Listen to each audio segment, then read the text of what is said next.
Now,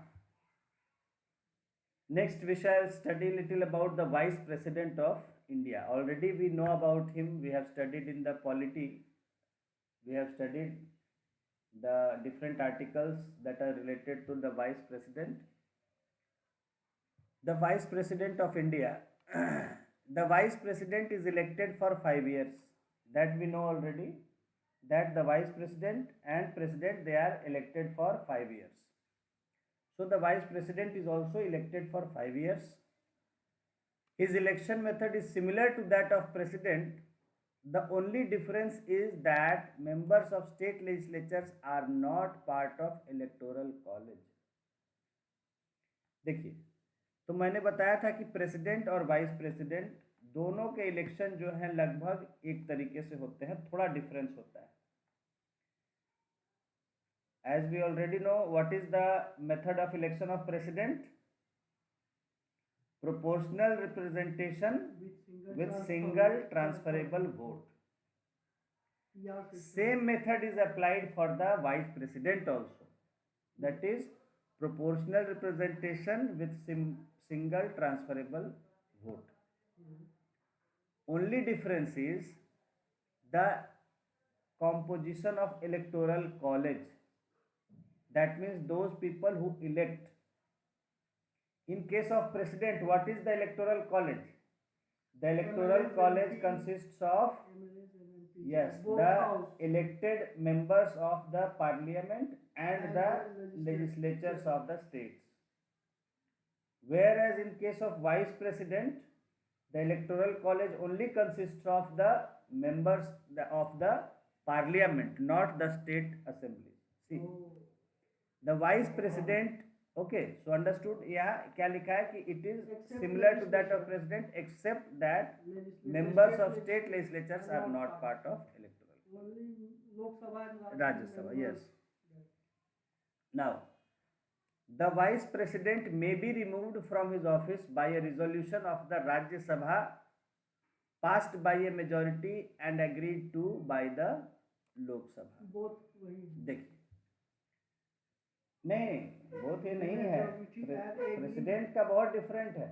वो तो अलग है. हाँ, वाइस प्रेसिडेंट का जो है उनको हटाने का जो तरीका है कि अगर राज्यसभा उनको हटाने का रिजोल्यूशन पास करती है क्योंकि वहाँ पे चेयरमैन है और उसको लोकसभा भी एग्री कर जाती है, लोकसभा भी पास कर देती है सिंपल मेजॉरिटी से. वहाँ पर ये नहीं है कि भाई स्पेशल मेजॉरिटी. राज्यसभा अगर रिजोल्यूशन लाती है हटाने का, वहाँ से पास होके आता है लोकसभा में. लोकसभा में मान लीजिए उस दिन 50-100 लोग बैठे हुए, उसमें 25-30 लोग वोटिंग किए, वो कर दिए हाँ, तो उससे भी हो जाएगा. अच्छा, ये लोकसभा में तो सिंपल मेजोरिटी समझ गए. हाँ, राज्यसभा में भी सिंपल मेजोरिटी. हाँ, यस. तो it is just simple majority. Yes, just it is written that it is passed by a majority, मतलब simple majority and agreed to by the Lok Sabha. तो दोनों में खाली रिजोल्यूशन सिंपल मेजोरिटी से पास हो गया तो उनको हटा दिया जाएगा. एग्रीड का मतलब है कि पास्ड, एग्री करने मतलब कि एक्सेप्ट किया. तो ये हो गया, इलेक्शन हो गया और उनका रिमूवल हो गया. Now the vice president acts as the ex officio chairman of Rajya Sabha. ठीक है, आप जान रहे हैं कि that means due to the post of vice president he is also the chairman of Rajya Sabha. That is called ex officio chairman of Rajya Sabha and takes over the office of president when there is vacancy. जब राष्ट्रपति का पद इन कारणों से खाली होता है तो वो राष्ट्रपति की तरह कार्य करता है. कब, कैसे, किन कारणों से? By reasons of death. अगर राष्ट्रपति की डेथ हो जाए, मृत्यु हो जाए. रेजिग्नेशन, अगर वो पद से उनको इस्तीफा दे दिया उन्होंने. रिमूवल बाय इम्पीचमेंट, या उनको हटा दिया गया इम्पीचमेंट के द्वारा. और अदरवाइज, या दूसरे कारणों से. तो और भी इसमें दूसरे कारणों में और बहुत सी बातें आ सकती है. हाँ, बीमार पड़ गए, कुछ हो गए तो उस केस में भी. हाँ, तो उस समय वाइस प्रेसिडेंट प्रेसिडेंट की तरह कार्य करते हैं. The vice president acts as the president only until a new president is elected. यहाँ पर ये समझने वाली बात है कि वो सिर्फ कार्य करते हैं, वो प्रेसिडेंट नहीं हो जाएंगे. He only acts as the president until a new president is elected. तो फिर सैलरी उतना दिन उनको प्रेसिडेंट का मिलेगा क्योंकि he is acting as the president, but he is not the president. और ये वाइस प्रेसिडेंट भी है और प्रेसिडेंट भी बनता है. Yes. दोनों का सैलरी मिलेगा केवल? नहीं, ओनली प्रेसिडेंट का मिलेगा. जब वो प्रेसिडेंट की तरह काम कर रहा है तो सिर्फ प्रेसिडेंट का सैलरी मिलेगा. फिर वाइस प्रेसिडेंट की तरह रहेंगे तो वाइस प्रेसिडेंट का, एक्चुअली वाइस प्रेसिडेंट का कोई सैलरी नहीं होता है, मैंने बताया था आपको, because there is no function of vice president. Vice president के तौर पे वो कोई काम नहीं करते. There is no function defined in the constitution of vice president. So he draws salary as chairman of Rajya Sabha, क्योंकि वो राज्यसभा के चेयरमैन का कार्य करते हैं, इसलिए उस कार्य के लिए उनको चेयरमैन का सैलरी मिलता है. सैलरी जो है जो प्रेसिडेंट सब का है वही सब रहता है, उसी के लगभग. हाँ, तो he draws the salary as chairman of Rajya Sabha because that is the function. वहाँ वो फंक्शन प्रिस्क्राइब्ड है उनका कि हाँ भाई चेयरमैन साहब ये करेंगे वो करेंगे. वाइस प्रेसिडेंट का कोई फंक्शन नहीं है इस संविधान में कि वाइस प्रेसिडेंट ये करेंगे, वाइस प्रेसिडेंट यहाँ जाएंगे. प्रेसिडेंट को पावर. हाँ, नहीं, प्रेसिडेंट को पावर नहीं है. वाइस प्रेसिडेंट का हमने कोई फंक्शन डिफाइन ही नहीं किया. That post as a vice president, वो just it is a post of name, वो नाम मात्र है बस पोस्ट. ठीक है. और वो जो है काम करते हैं तो राज्यसभा के चेयरमैन का काम करते हैं तो उसका सैलरी लेते हैं, और जब प्रेसिडेंट का काम करते हैं तो प्रेसिडेंट का सैलरी लेते हैं. वाइस प्रेसिडेंट का कोई सैलरी नहीं है डिफाइंड. समझ गए बात? That is just a post of name कि हाँ he is the vice president. That means vice president के तौर पे कोई जिम्मेदारी नहीं है. हाँ, उनको जो जिम्मेदारी दी गई है नॉर्मल डेज में वो है राज्यसभा के चेयरमैन की, तो उस काम का वो सैलरी उनको मिलता है. और जब वो प्रेसिडेंट के तौर पर अपना फंक्शन डिस्चार्ज करते हैं तब वो प्रेसिडेंट का सैलरी ड्रॉ करते हैं. लोकसभा में भी चेयरमैन का ये तो लोकसभा में स्पीकर होते हैं, तो वही यहाँ पे वैसे ही चेयरमैन हो गए. तो वो स्पीकर ही है चेयर. हाँ, इट इज, वो नाम अलग अलग रखा गया है कन्वेंशन के अनुसार. ठीक है. लोकसभा जो हाउस रिप्रेजेंटेटिव्स होता है वहाँ स्पीकर ही कहा जाता है, और जहाँ काउंसिल होता है, सभा होती है, वहाँ चेयरमैन कहा जाता है. तो keeping the conventions the names have been kept different, and also to identify, है ना, कि भाई लोकसभा में स्पीकर, यहाँ चेयरमैन. तो ये समझ गए. Vice president does not have any responsibility in the constitution as a vice president. Either he acts as the chairman of Rajya Sabha or he acts as the president when the office is vacant. B.D. Jatti acted as president on the death of Fakhruddin Ali Ahmad until a new president was elected. तो B.D. जत्ती जो थे, जो कि फखरुद्दीन अली अहमद उस समय थे, expire हुए थे. दोनों प्रेसिडेंट एक्सपायर किए थे. हाँ. तो वो एक्सपायर हुए थे, तो B.D. जत्ती जो है उनके मरने पर प्रेसिडेंट के तौर पर काम किए. मतलब अपने कार्यकाल में ही सब खत्म हो गया. हाँ, जैसे लाल बहादुर शास्त्री. नाउ तो वो विदेश में न मरे थे लाल बहादुर शास्त्री. इंडिया में कहाँ पर, कौन से ताशकंद में, रशिया, उस समय रशिया में था, अभी उज्बेकिस्तान में चला गया. ताशकंद टूट गया रशिया जैसे सार टूटा था.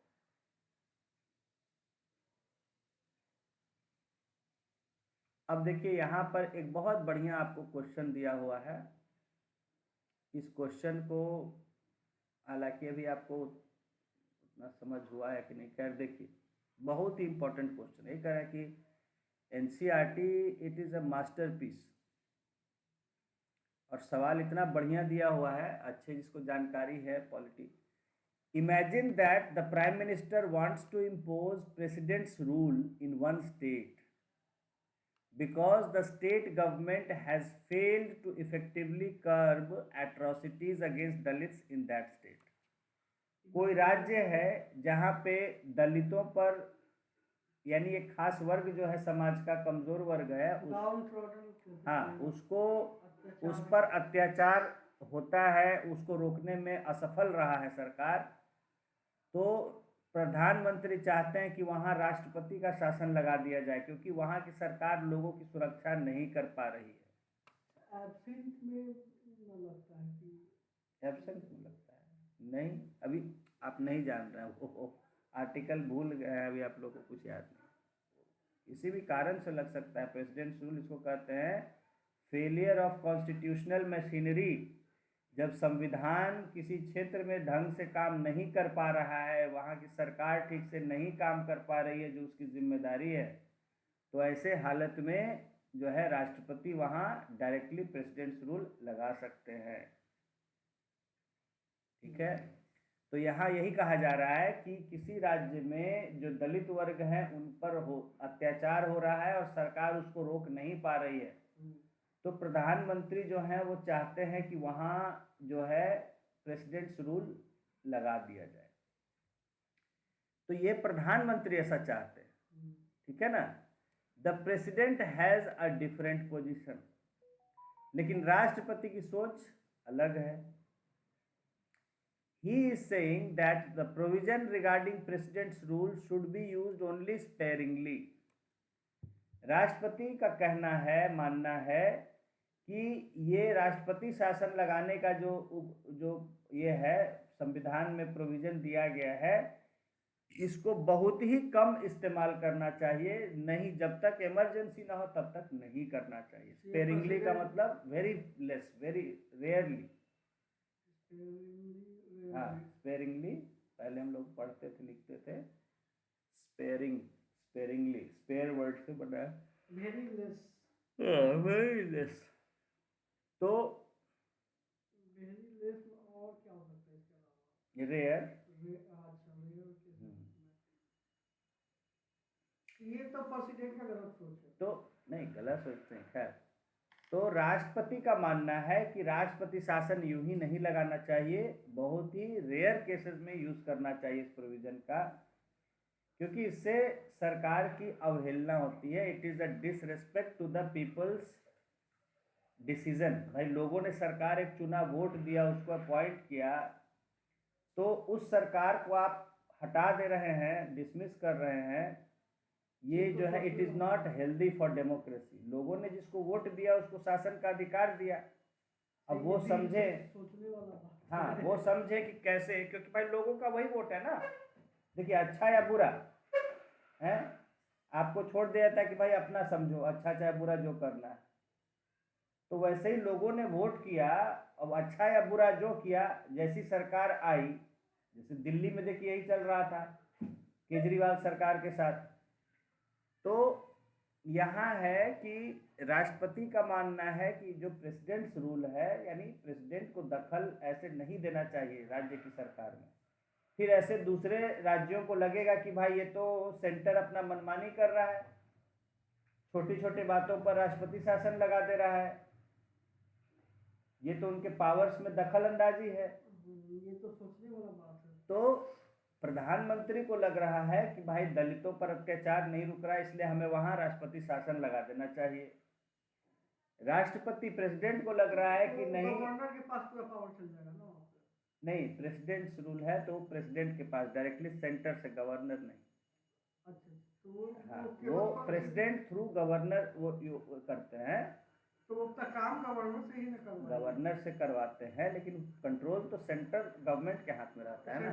तो जैसा वो कहेंगे गवर्नर को वैसा वो करते हैं, जो वो बोलेंगे, ऑर्डर देंगे, वही गवर्नर को करना है। हाँ। तो प्रेसिडेंट का मानना है कि नहीं, इतना हमें जो है जल्दी हमें नहीं करनी चाहिए प्रेसिडेंट रूल लगाने में। Now in this situation which of the following courses are open to the president. तो ऐसे हालात हैं कि प्रधानमंत्री चाह रहे हैं कि प्रेसिडेंट रूल लगा दिया जाए, लेकिन प्रेसिडेंट को लग रहा है कि ये मामला सही नहीं है प्रेसिडेंट रूल लगाने के लिए। तो अब क्वेश्चन है कि ऐसे में प्रेसिडेंट के पास क्या क्या रास्ते हैं, क्या ऑप्शंस हैं उनके पास, क्या कर सकते हैं। Number A, tell the prime minister that he will not sign on the order promulgating president's rule. पहला ऑप्शन यहाँ दिया जा रहा है कि क्या वो प्रधानमंत्री को कह सकता है कि हम भाई प्रेसिडेंट रूल पर, ऑर्डर पर साइन नहीं करेंगे, ऐसा कोई आदेश मैं जारी नहीं करूंगा। First. Second, dismiss the prime minister, वो प्राइम मिनिस्टर को ही डिसमिस कर दें कि भाई उल्टी सीधी बातें हमें कह रहे हैं करने के लिए। Third, ask the prime minister to send CRPF to that state। ये ऑप्शन अभी आप नहीं जानते हैं। वो प्रधानमंत्री को कह सकते हैं कि CRPF यानी central reserve police force, centre जो है कुछ पुलिस फोर्स की रिजर्व मेंटेन करता है जब वो अपने ज़रूरत के अनुसार जिनको इस्तेमाल किया जा सके। राज्यों का पुलिस फोर्स एक अलग होता है और ये सेंटर के द्वारा मेंटेन किया गया पुलिस फोर्स होता है। राज्यों का पुलिस फोर्स रिजर्व रहता है, जैसे सीआरपीएफ रहता है। राज्यों का तो पुलिस फोर्स पुलिस काम कर ही रहा है। सीआरपीएफ एक स्पेशल केस पे रिजर्व किया जाता है। देखिए CRPF जो है, समझिए, it is police of the centre, central government का पुलिस होता है। तो सेंट्रल गवर्नमेंट का पुलिस आम दिनों में काम नहीं करता। भाई आम दिनों में हर जगह स्टेट की पुलिस है, जहां भी एरिया है वो किसी स्टेट के अंडर में आता है, वहां स्टेट का पुलिस लगा हुआ है। ये जो है, जब कोई ऐसी परिस्थिति आती है जहां की स्टेट से नहीं हो रहा है, सेंटर के पुलिस फोर्स की जरूरत है, वहां तब इनको भेजा जाता है वहां के पुलिस फोर्स के साथ काम करने या वैसे अपने से। तो जनरली इलेक्शन ड्यूटी कहीं, या कहीं कोई एक्सीडेंट हो गया, बड़ा कोई डिजास्टर हो गया, ठीक है, इस तरह, तो उन केसेस में CRPF को भेजा जाता है। या कहीं कोई बड़ा लॉ एंड ऑर्डर प्रॉब्लम होने का चांस है तो वहाँ पुलिस फोर्स के अलावा एक्स्ट्रा CRPF का पुलिस भेजा जाता है। इट इज, इसलिए नाम है रिजर्व पुलिस, मतलब ये रिजर्व में रखे जाते हैं, नॉर्मली ये वर्क नहीं करते रहते हैं। तो काम क्या करते हैं? कोई काम इनका यही है, बोले ना कि सेंटर का है, तो काम तो वैसे इनका कहीं ना कहीं देश में कुछ ना कुछ तो चलता ही रहता है, तो वहाँ इनको भेजा जाता है। ये बस इनका घूमना फिरना ड्यूटी होता है, कभी यहाँ जा रहे हैं कभी वहाँ जा रहे हैं, वहाँ ड्यूटी होता है। माने इनका एक जगह ड्यूटी नहीं होता है, पूरे देश में इनका कहीं वहाँ इलेक्शन हो रहा है तो वहाँ भेज दिया गया, वहाँ इलेक्शन करवाए, वहाँ से फिर कहीं और कोई इंसिडेंट हो गया तो वहाँ तुरंत भेज दिया है, वहाँ जाइए भाई, वहाँ माहौल संभालिए। फिर कहीं चला गया, वहाँ कुछ हो रहा है तो इस तरह से they are moving across the country to do their duty. ठीक है, तो ये जो है प्राइम मिनिस्टर को कह सकते हैं प्रेसिडेंट कि भाई उस स्टेट में CRPF की फोर्सेस को भेजिए ताकि वहाँ एडिशनल पुलिस की जरूरत है, वहाँ जो है अत्याचार को रोका जाए। इसका भी प्रोविजन है, आर्टिकल 255 में है। Then make a press statement about how the prime minister is wrong. ये भी एक काम है कि वो प्रेस में कह सकते हैं कि भाई प्रधानमंत्री जो है गलत रास्ता चुनने के लिए कह रहे हैं। आज तक तो हुआ नहीं होगा। ठीक है। And then next is discuss the matter with the prime minister and try to dissuade him from taking this action, but if he insists, agreeing to sign the said order। और लास्ट में है कि भाई प्रधानमंत्री से इस बात पे चर्चा करें कि देखिए ऐसा उचित नहीं होगा, ठीक है, हमें इतनी आसानी से कहीं राष्ट्रपति शासन नहीं लगाना चाहिए, और उनको समझा के इससे उनको हटाने की कोशिश करें इस फैसले से। लेकिन अगर वो फिर भी जोर देते हैं कि नहीं राष्ट्रपति शासन लगाना ही चाहिए, तो फिर उसको वो उस आदेश पर साइन कर दे। ठीक है, ठीक है, नहीं अगर हमको डिसीजन लिया लेना रहता तो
क्या कह रहे थे? हाँ, बोलिए। इन the situation of the following, अगर हमको दे दिया जाएगा तो हमको डिसमिस द प्राइम मिनिस्टर करेंगे। क्यों? अगर ऐसा, क्योंकि नहीं, ये गलत हो जाएगा। In the situation with the following clauses are open to the president. Prime minister को क्यों डिसमिस करेंगे? ओपन द प्रोसीजर, अच्छा ये पूरा सेंटेंस हम नहीं पढ़ सकते। हाँ, उसके पास क्या क्या रास्ते हैं, वो क्या कर सकता है, ये आपसे पूछा जा रहा है। Ask the prime minister to send CRPF to that state.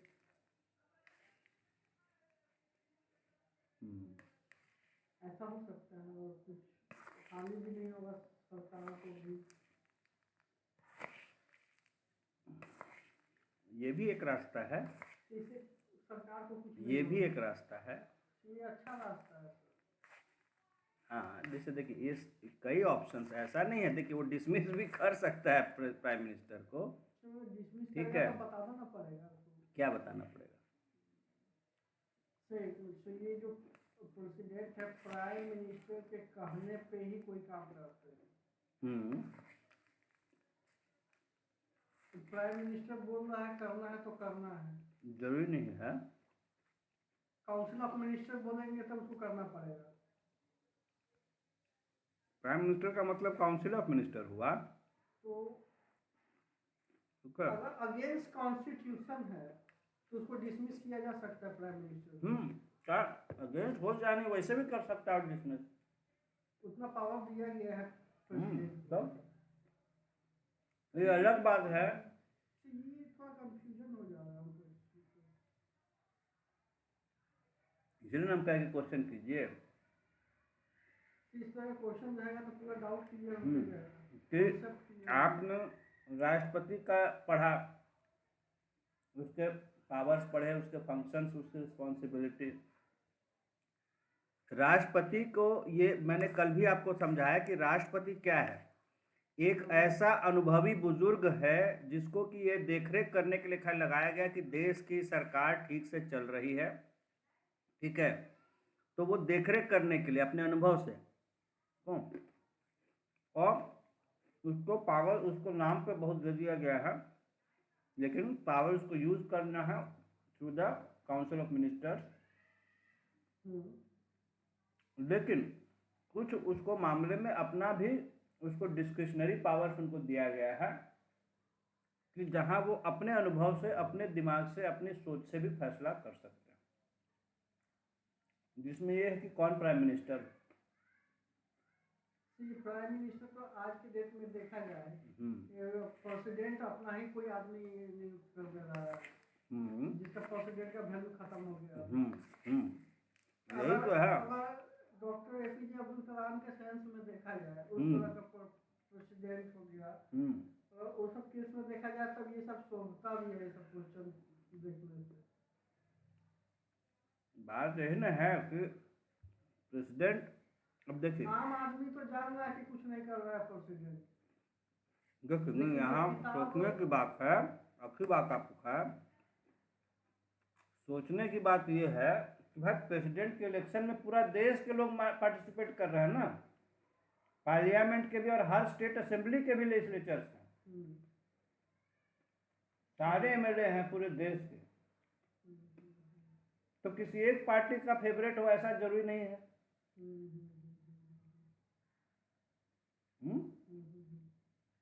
ये थोड़े है कि लोकसभा वाले चुन रहे हैं तो भाई बीजेपी के सब चुन दिए अपने पसंद का। यहाँ तो पूरे देश के लोग हैं ना।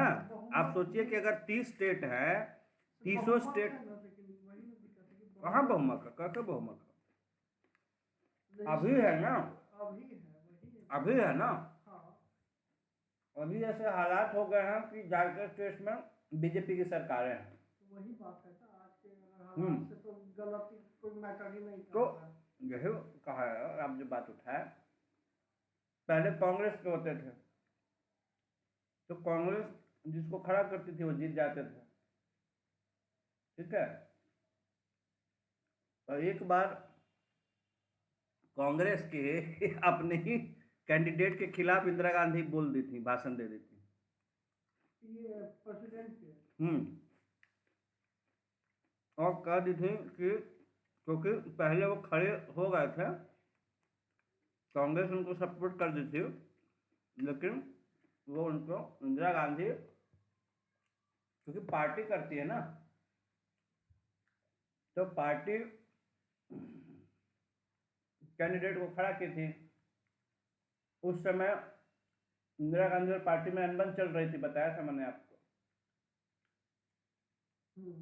पार्टी ने कैंडिडेट खड़ा किया था। इंदिरा गांधी ने चुनाव के पहले बोल दिया था कि लोग अपनी अंतरात्मा से वोट करें, ये नहीं सोचे किस पार्टी का है, बल्कि जो उनको अच्छा लगे उसको वोट दें। तो कांग्रेस का मेजॉरिटी होते हुए कांग्रेस का ही कैंडिडेट हार गया था। तो वो भी केस अलग था। समझ गया? इंदिरा गांधी की बात को समझा लोगों ने, और कांग्रेस के ही कैंडिडेट को हरा दिया लोगों ने देश भर में, प्रेसिडेंट को। ठीक है, यही थे, नीलम संजीव रेड्डी ही थे पहले वो।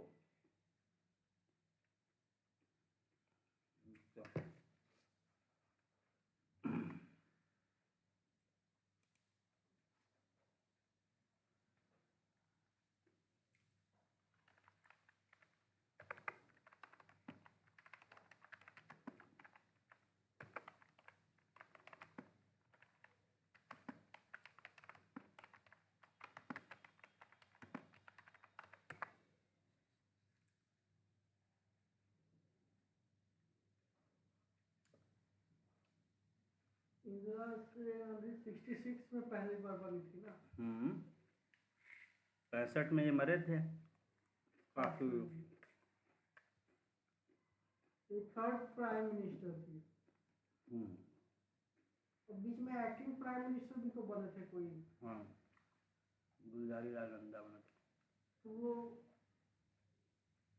कितना दिन के लिए थे, मतलब कि उस समय चुनाव नहीं हुआ था तब बने थे ना, देख रेख के लिए। किस लिए एक्टिंग प्राइम मिनिस्टर, मतलब? अरे नेहरू जी मरे थे तो कुछ दिन के लिए कामकाज संभालने के लिए उनको बनाया गया था। तो फिर बाद में वो खड़ा नहीं हुए थे एक्टिंग प्राइम मिनिस्टर। तो गुलजारी लाल नंदा फिर कांग्रेस से खड़ा नहीं हुए थे। उनको उतना वो थोड़े कैंडिडेट थे प्राइम मिनिस्टर के, वैसे उनको बना दिया गया था। कैसे आप मांझी को बना दिया था नीतीश कुमार।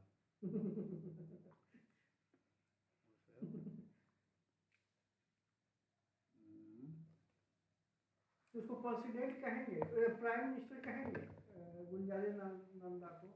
उनको हाँ। उनको क्या कहेंगे फिर? एक्टिंग काका को है, एक्टिंग प्राइम मिनिस्टर काका है।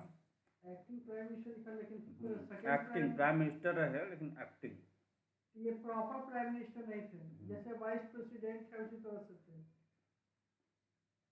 वाइस प्राइम मिनिस्टर यहाँ कॉन्स्टिट्यूशन में वाइस प्राइम मिनिस्टर का कोई पोस्ट है नहीं, तो उसकी जगह पे एक्टिंग प्राइम मिनिस्टर काम कर सकता है। नहीं, डिप्टी प्राइम मिनिस्टर का पोस्ट है ना, उनको थे ना डिप्टी प्राइम मिनिस्टर। तो उस समय नहीं थे वो डिप्टी प्राइम मिनिस्टर, उस समय पोस्ट आडवाणी रहे ना, डिप्टी पीएम रहे, वे रहे। कौन सा है डिप्टी पीएम, अभी तो कोई जानता भी नहीं है।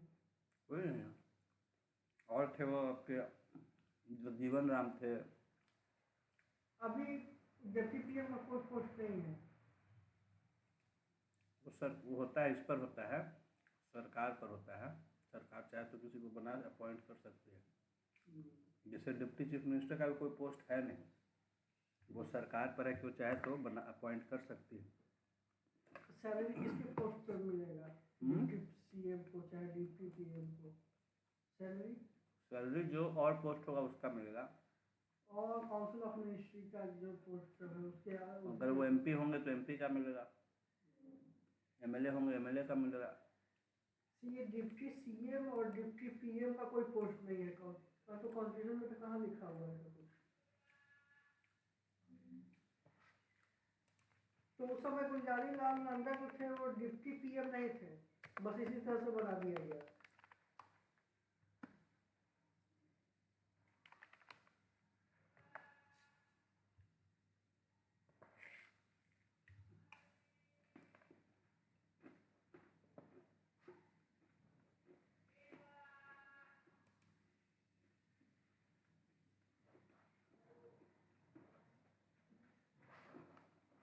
पचास से 52 में फिर हुआ था। 2 साल के बाद फिर चुनाव अथी हुआ था, फिर 5 साल पे हुआ था। 2 ही साल पे प्रेसिडेंट का अथी हुआ था। जनरल इलेक्शन 52 में हुए थे ना।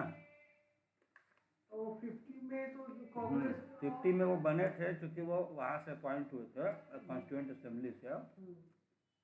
उसके बाद 52 में पहली बार इलेक्शन हुआ था। ठीक है, वहाँ पे भी हुआ था, पीएम का भी हुआ था।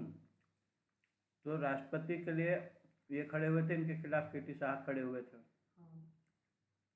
फिर राजेंद्र प्रसाद और चौधरी हरिराम, ठीक है, चौधरी हरिराम कई बार खड़े हुए, फिर राधा कृष्णन के खिलाफ खड़े हुए।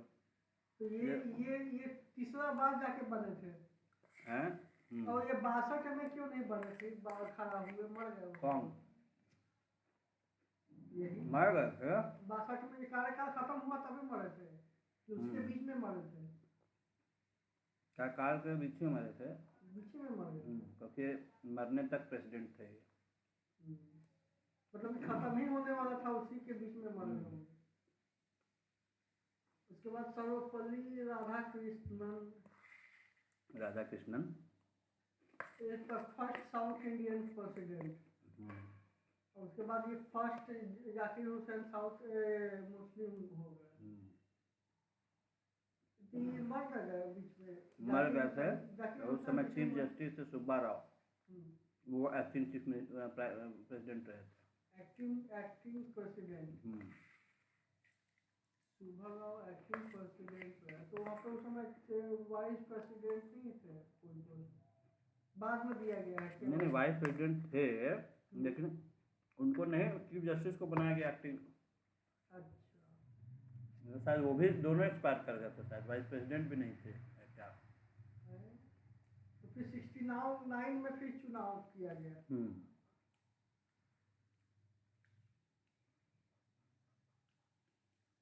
69 में चुनाव किया गया। यही की बात है।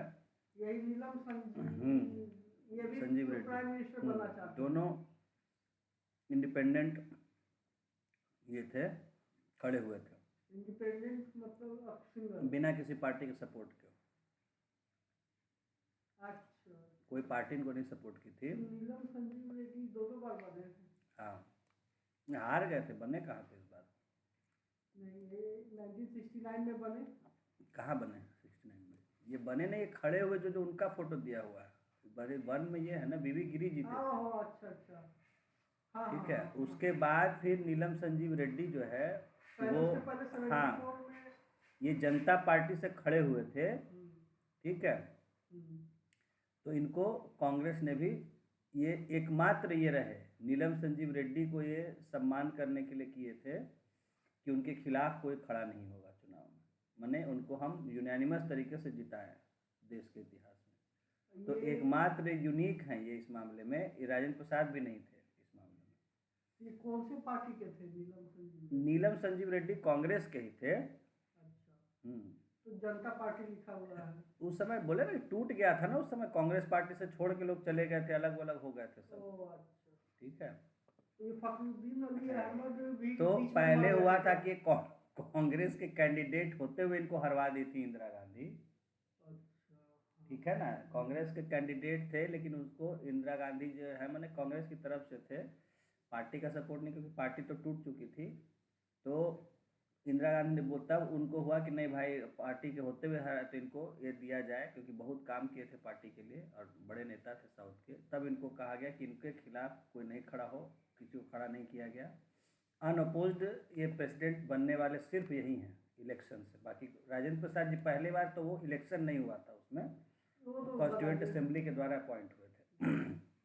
इलेक्शन के इतिहास में 52 57 हाँ में केटी शाह खड़े हुए थे इनके खिलाफ, तो फिर हार गए। हाँ बाद में चौधरी और ये हरिराम थे। 57 में भी तो खड़ा हुए हम्म। थे, तो ये चौधरी हमेशा हरिराम ये जो है सबके खिलाफ कोई अनअपोज नहीं रहा, सिर्फ नीलम। तो ये भी याद रखने वाले फैक्ट है, पूछा जाता है अनअपोज आज तक कौन बने, तो अनअपोज्ड बने जो है आपके तो सिर्फ नीचे ये एक मिनट, ये अनअपोज्ड में नीलम संजीव रेड्डी, नीलम संजीव रेड्डी वो एक फखरुद्दीन अली अहमद बीच में ही मर गए, मर गए थे ये भी। बीच में ही मर हाँ गए थे। हाँ 74 to 77 में फिर से चुनाव किया गया। उसके ऊपर में भी कोई मुस्लिम थे ना, क्या नाम था, वो थे, क्या नाम है, ये जाकिर हुसैन, ये भी हाँ। बीच में ही मर गए। मतलब दोनों मुस्लिम कैंडिडेट बीच में ही मरे। हाँ ये कैसा संयोग है। खैर तो इंडिपेंडेंट 87 में रामास्वामी वेंकट आर रमन, वेंकटरमन ये भी रहे। साउथ इंडियन थे। आर वेंकट रमन, इनके खिलाफ खड़े हुए थे वी आर कृष्णय्यर, बहुत बड़े जज थे सुप्रीम कोर्ट के, बहुत नामी। सब तो मर गए होंगे। हाँ इसमें कोई जिंदा है अभी नहीं, शंकर फिर दयाल शंकर दयाल शर्मा कांग्रेस से बने थे। थे। हाँ कांग्रेस के, अच्छा ये ज्ञानी जैल सिंह कांग्रेस के थे कि इन्हीं के टर्म में इंदिरा गांधी को मार दिया गया था। ये तो सिख प्रेसिडेंट थे। उसके बाद शंकर दयाल शर्मा, फिर के आर नारायणन, ये भी साउथ इंडियन है। टीएन सेशन खड़ा हुए थे के आर नारायणन के साथ। उसके बाद APJ Abdul Kalam, communist party of India, Lakshmi Sahgal, captain Lakshmi Sahgal इनके खिलाफ खड़ी हुई थी। जो सुभाष चंद्र, ये फोटो जो है सुभाष चंद्र बोस के साथ ये लड़ी थी उस समय। ये थी लक्ष्मी सहगल जो थी, ये उस समय रानी झांसी ब्रिगेड की कैप्टन रही थी। तो यही हाँ कितना उस समय उम्र हो गया था अच्छा खासा। तो लक्ष्मी सहगल खड़ी हुई थी राष्ट्रपति चुनाव में, उस साल इनको खड़ा किया था कम्युनिस्ट पार्टी ऑफ इंडिया जो कांग्रेस खड़ा कर दिया था ऐसे ही। हाँ ये एपीजे अब्दुल कलाम इंडिपेंडेंट खड़ा हुए थे, बीजेपी नहीं खड़ा किया था। नहीं। उसके बाद प्रतिभा पाटिल के साथ कौन खड़े हुए थे, भैरव सिंह शेखावत। अच्छा भैरव सिंह शेखावत हार गए थे। ये 12 में वाइस प्रेसिडेंट थे उस समय।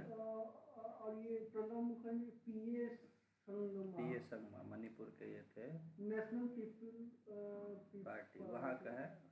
हाँ तो बीजेपी ने खड़ा किया था कोई कैंडिडेट, बीजेपी खड़ा किया था ना, पीए संगमा को खड़ा किया था।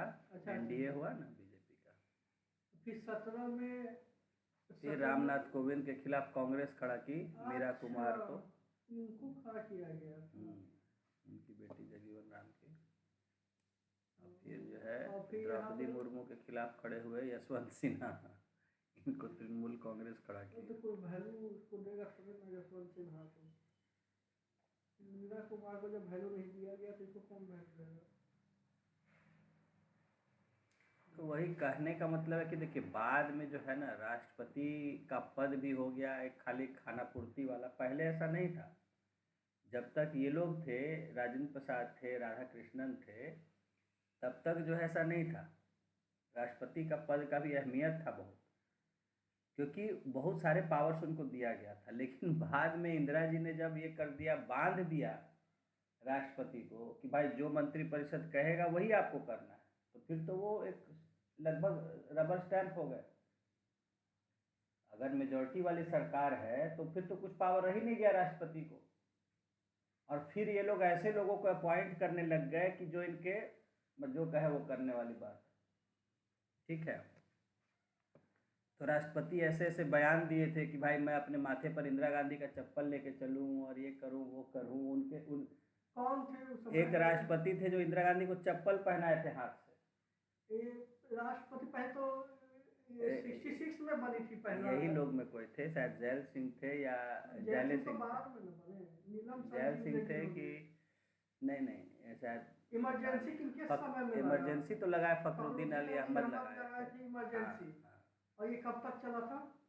77 तक चला था लगभग। हाँ फिर इलेक्शन हुआ था 76 के लास्ट 77। तो फखरुद्दीन अली अहमद ने इमरजेंसी लगाया, तो नीलम संजीव रेड्डी फिर वो तो मर गए।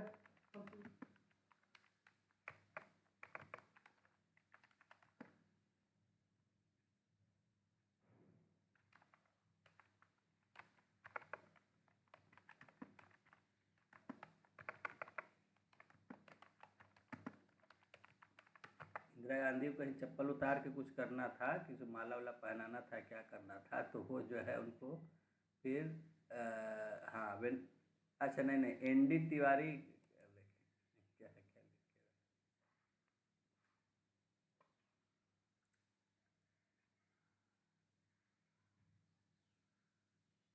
Indira is India, India is Indira, उस समय इंदिरा गांधी के लिए बोला गया था emergency. Will gladly sweep the ground that Indira ji walked upon. Zail Singh बोले थे कि इंदिरा गांधी जिस जमीन पे उसको मैं पोछा लगाऊंगा उस पर जो है। तो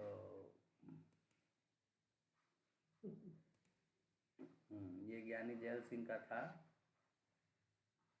तो ये जो भेंडर वाला केस जो हुआ था, तो वो भी ज्ञानी जैल सिंह ही प्रेसिडेंट है क्या उस समय भेंडर वाला केस में? हाँ। हैं? तो उसके बावजूद सिख सब नहीं फिर cleaning madam shoes the personal security. अच्छा तो मायावती का जो है, मायावती का ऑफिसर जो आई था वो उनका जूता उता साफ कर रहा था, तो उस पर कहा कि भाई तुम मानवता के लिए। ND Tiwari carried Sanjay Gandhi slippers. अच्छा संजय गांधी का चप्पल, वही तो क्या इंदिरा गांधी का चप्पल ही नहीं, संजय गांधी का चप्पल लेके चले थे एनडी तिवारी। खैर ठीक। संजय गांधी तो काफी था ही टाइप का, सुनते हैं सबके मुंह से। क्या था? तो कि बहुत ही अजीब टाइप का बिहेवियर था। ये क्या आ रहा है बार बार सब्सक्राइब? अरे ऐड ब्लॉकर सब ऐड दिखाना चाहते हैं ना ज़बरदस्ती, ऐड ब्लॉकर लगा रखा है तो सबको तकलीफ हो रही है।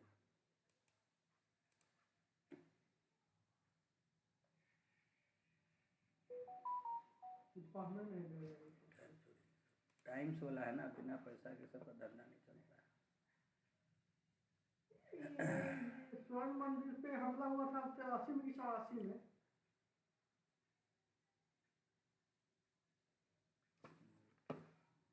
84 ऑपरेशन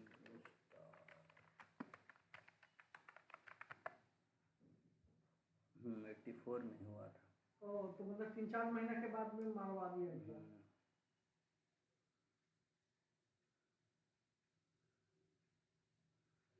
जर्नैल सिंह भिंडरावाले। जर्नैल सिंह भिंडरावाले था मेन खालिस्तान का ये सिख मिलिटेंट आतंकवाद। वहाँ जो है पूरा फोर्स लेके जमा कर लिया था फौज अंदर में। फौज सब जो बंदूक के साथ और क्या? अरे बंदूक नहीं लगता है कि सर तोप भी ले आए थे कुछ तो उसको तो साफ करवाना ही था वहां से, तो इसके वजह से इंदिरा गांधी को मरवा दिया कि क्यों? अरे अब क्या कह, रिलीजियस सेंटिमेंट्स और फिर वो था कि खिलाफ होना था, सब कुछ ना कुछ का था, पॉलिटिक्स होता है। तो हुआ कि भाई काहे घुसा दिए, अरे भाई तो तुम वो उनका ये था कि भाई पंजाबी है पंजाबी, अरे भाई तो देश का एक वो है ना, अब धर्म के उस मतलब क्या है कि धर्म के अंदर वाड़ दिए रहे तुम आतंकवादी को। जैसे मुस्लिम लोग अपना अपना देखने का नजरिया है, वो लोग धार्मिक नज़र से देखा कि भाई हमारा इतना पवित्र ये है, उसमें आर्मी कैसे घुसाई जाए। आर्मी घुस गया, जो आतंकवादी आपको नहीं घुसाना चाहिए था, तो यही सब क्या कहें, यही दिक्कत हो जाता है। आतंकवादी घुस गया तो आर्मी नहीं घुस सकता है। ये कैसा सोच है? अब क्या कहेगा, धार्मिक अजीब सोच होती है लोगों की।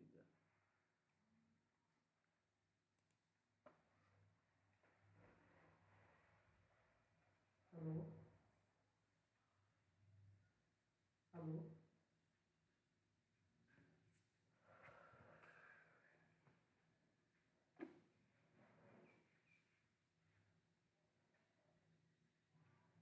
क्योंकि ये जो आपका बनेगा आधार कार्ड स्पेशल प्रिंट हो, इस पर बहुत ये अलग, ये तो अच्छा है, इस पे होलोग्राम भी है, और यहाँ देखिए इस पे इधर ये टेक्सचर भी है, छुइएगा तो ये आधार का वो है इस पे, ठीक है। तो इस तरह का बना हुआ आएगा, तो इसलिए टाइम लगता है, प्रिंट करेगा 1-2 दिन, फिर उसको भेजेगा आपको। इस पर होलोग्राम है, ये QR कोड है। इसको देखें एक बार। ये क्या है? QR कोड है, वो स्कैन करने के लिए। और ये चिपका हुआ है, ये हटेगा नहीं? नहीं निकलने वाला नहीं है, ये फिक्स है। तो ये क्या मतलब कि रूखा रूखा लग उस रहा है? पे वो मोहर टाइप का होता है कि मैंने वो है कि ओरिजिनल है आपका, उस पर आधार का वो है, आधार का जो सिंबल है ना उसका देखने से भी नज़र आता है। तो ऊपर वाला जो अक्षर लिखा हुआ है वो रूखा रूखा नहीं है? हाँ नहीं, वो तो प्रिंट है ना, ये इसका वो है, आधार का जो साइन है वो किया हुआ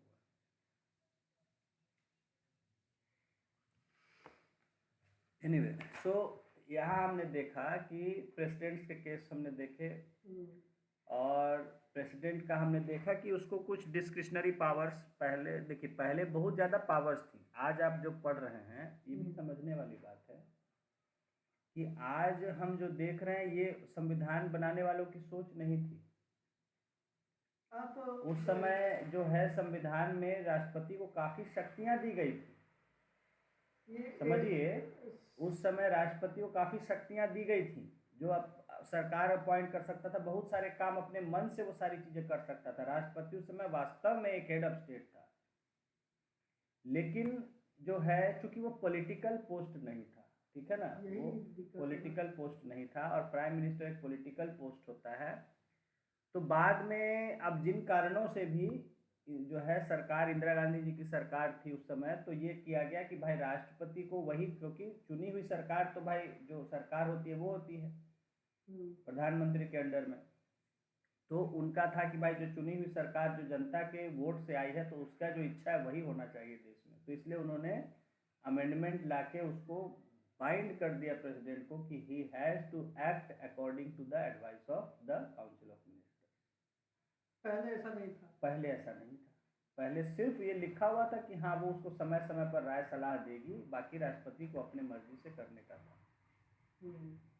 हालांकि इस पर कई बार राजेंद्र प्रसाद जी ने सवाल उठाए थे कि कैसे करेगा, क्या करेगा, क्योंकि वो पॉलिटिकल पोस्ट नहीं है, लेकिन वो फिर से चुनाव अगर लड़ना चाहेगा तो फिर उसको कोई उसको जिताएगा नहीं, या उस पर से भरोसा उठ जाएगा, बहुत सारी बातें थी। तो बाद में इसको बाइंडिंग कर दिया गया, तो तब से जो है प्रेसिडेंट हमारे यहाँ उनके पावर्स बहुत कम हो गए और सरकार के पावर्स ज़्यादा हो गए। नहीं तो पहले प्रेसिडेंट को भी बहुत पावर थे, सरकार को इतने पावर नहीं थे। आज सोचिए कि कितना बदलाव आ गया, ये ओरिजिनल सोच नहीं थी कॉन्स्टिट्यूशन में, लेकिन बाद में ऐसा कर दिया गया कि आज हम देख रहे हैं कि ऐसे ऐसे प्रेसिडेंट बन रहे हैं जिनको प्रेसिडेंट कहने में सोचना पड़ता है कि भाई क्या है प्रेसिडेंट, नाम लेने से ठीक है। पहले एक जो है गौरव के थे कि हाँ भाई राजेंद्र प्रसाद रहे, राधा कृष्णन रहे, ऐसे लोग रहे, ठीक है, वीवी गिरी रहे, जिन लोग का बहुत कंट्रीब्यूशन था, ये लोग अपने समय के बहुत ही अच्छे नेता थे, बहुत काम किया था इन लोगों ने, उस वजह से इनको उनके अनुभव की वजह से बनाया जाता था, वो बनते थे, लोग वोट करते थे। और अब क्या हो गया कि भाई मोहरा बन गए वो सिर्फ, अब रामनाथ कोविंद, ऐसे ऐसे लोग हैं कि क्या कहे, मतलब यहाँ का गवर्नर। अरे तो यहाँ अब गवर्नर और प्रेसिडेंट रह क्या गए हैं, वो रह क्या गए हैं, खाली वो पार्टी के चमचे रह गए हैं। तो नाम बना देता है, पहले गवर्नर बना दिया किसी को, और जो सबसे खत्म चमचा हुआ उसको बना दिया प्रेसिडेंट, कि बस वो उतने में खुश, अब वो सारे कार्य कर देगा पार्टी के, जो है जो कहेगा सरकार। ये तो गलत है ना फिर भी। तो अब गलत सही है तो खैर अब जनता को सोचना समझना है, लोगों को, हम जैसे लोग जनता भी क्या करेगा, पार्लियामेंट में ना लॉ नियम बन, क्यों नहीं करेगा, गजब बात है। आप क्यों कोई मुहिम नहीं उठा सकता है कि भाई ऐसे ऐसे लोग क्यों अपॉइंट हो रहे हैं, पढ़े लिखे लोग देश में किस लिए, तब कहिए कि जनता क्या कर सकता है, तो और क्या कर सकता है, जब आप ही अपना पावर सब छोड़ दे रहे हैं तो फिर कौन है, फिर जो मन है सो करेगा ही। तो ये है कि यहाँ प्रेसिडेंट अब यहाँ कह रहा है कि भाई क्या है, एक तो प्राइम मिनिस्टर को आ सकता है कि भाई हम साइन नहीं करेंगे, क्या ये ऑप्शन है उसके पास, नहीं है ऑप्शन उसके पास, ठीक है। डिसमिस द प्राइम मिनिस्टर, ये भी नहीं है, ये माने मान लीजिए कर देता है, वो पावर है उसको, किसी टाइम उसको लगे तो डिसमिस कर सकता है, हालांकि बाद में गुस्सा के हो सकता है लोकसभा या वो वाले उनको इम्पीच कर दें कि भाई प्रेसिडेंट ये ऐसा काम किए हैं, इनको इम्पीच कर दो, हटा दो इनको, लेकिन वो हाँ पावर है, डिसमिस कर सकते हैं प्राइम मिनिस्टर को। Ask the prime minister to send CRPF to that state, ये भी एक ऑप्शन है कि भाई उस राज्य में नहीं ठीक से हो पा रहा है तो यहाँ से फोर्स भेजिए और उसको कंट्रोल कीजिए। ये सरकार से कुछ ऐसी नहीं होगा, ये थोड़ा सही हाँ, लग रहा है। मेक अ प्रेस स्टेटमेंट ये गलत चीज़ है। प्राइम मिनिस्टर और प्रेसिडेंट के बीच में जो बातें होती है उसको आप पब्लिक नहीं करना चाहिए, दैट इज नॉट करेक्ट। ये ऑफिशियल सीक्रेसी एक्ट का भी वायलेशन होगा इस तरह से, तो ये गलत है। ये भी एक्ट है क्या ऑफिशियल? हाँ, आपको शपथ दिलाई जाती है तो शपथ होती है, पद और गोपनीयता की शपथ होती है। अच्छा। Oath of office and secrecy, कि आपको सरकार की सीक्रेसी मेंटेन रखनी है, हर बात को जाहिर नहीं कर देना है जो जाहिर नहीं करना है, समझ गए? तो यहाँ से कहते आइए, कहते हैं कि oath of office and transparency होनी चाहिए। हाँ, बहुत पुरानी कहावत है, पर उपदेश कुशल बहु तेरे। दूसरों को उपदेश देने बहुत लोग कुशल होते हैं, खुद पर आता है तो सब बुला जाता है, ठीक है ना? तो वो दूसरों को बोलने में बड़े ये थे, लेकिन अपने में मामला साफ। भाई कोई आईएएस बोलेगा ये चीज़ और जो है तो फालतू का बात, खाली जो है मर गए। फिर कह रहे हैं कि ऑफिसर ट्रांसपेरेंसी का ओथ लेनी चाहिए, और आप लोग क्या कर रहे हो? देश को नोच के खाए हुए हो, सब के सब खाली। आम आदमी कैसे बात उठाएगा? आम आदमी कैसे बात उठाएगा? आम आदमी कहीं बोल सकता है, लिख सकता है, अपना कहीं बात को रख सकता है, टीवी चैनल पर बहुत सारे तरीके हैं, क्या बात है? लेकिन एक आदमी से क्या होने वाला है? एक आदमी से? एक गांधी भी एक ही आदमी थे, गांधी के 100 आदमी थे। ये जितने भी आप लोगों के बारे में पढ़ते हैं, क्या ये एक से ज़्यादा थे कि एक ही थे सब?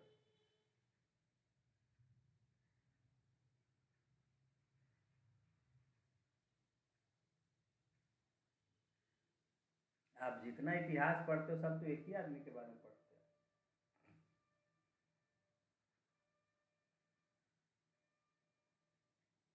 हैं। एक आदमी से ही सब होता है।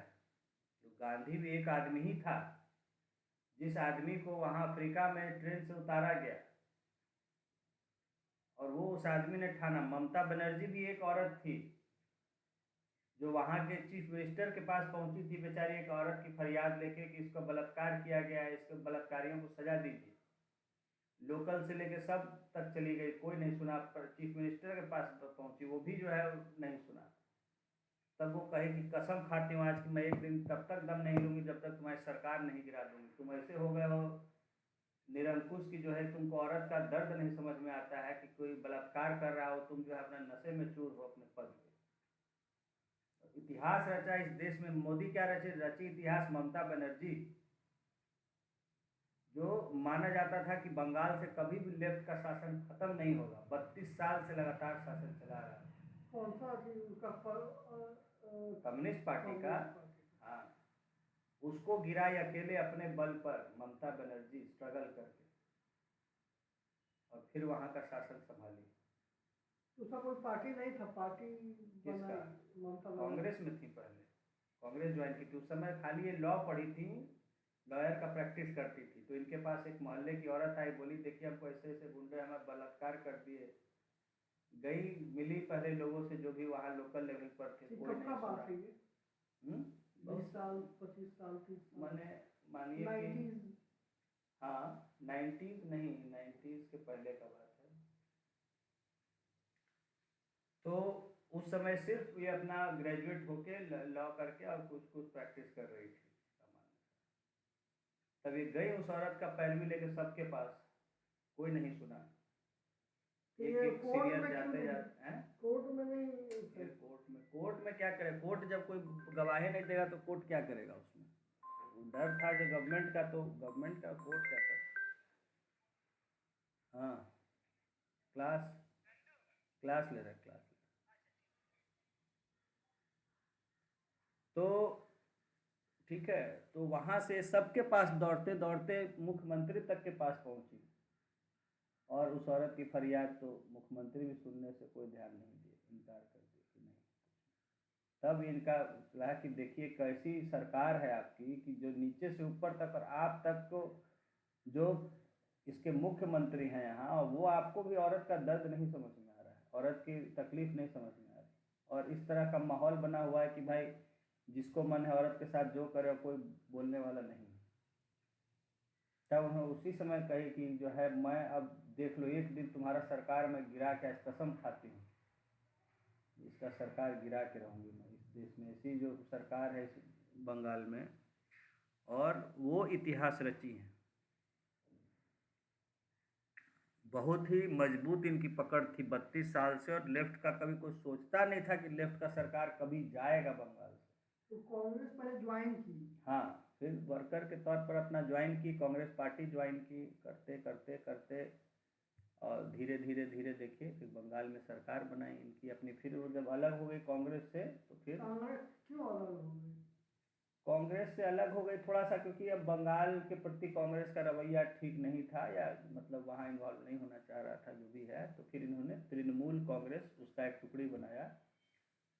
तृणमूल मतलब ग्रास रूट, जो ज़मीनी स्तर की काम करने वाली, तृणमूल कांग्रेस। इसलिए बहुत लोग जानते नहीं होंगे तृणमूल कांग्रेस क्या है, बहुत सोच है। ज़मीनी स्तर पर तृणमूल, घास, तृण कहते हैं घास को, उसका जो जड़ होता है, तो जो जड़ यानी कहने का मतलब जो जड़ों पर काम करने वाली कांग्रेस, तो वही फिर हो गया टीएमसी, तृणमूल कांग्रेस।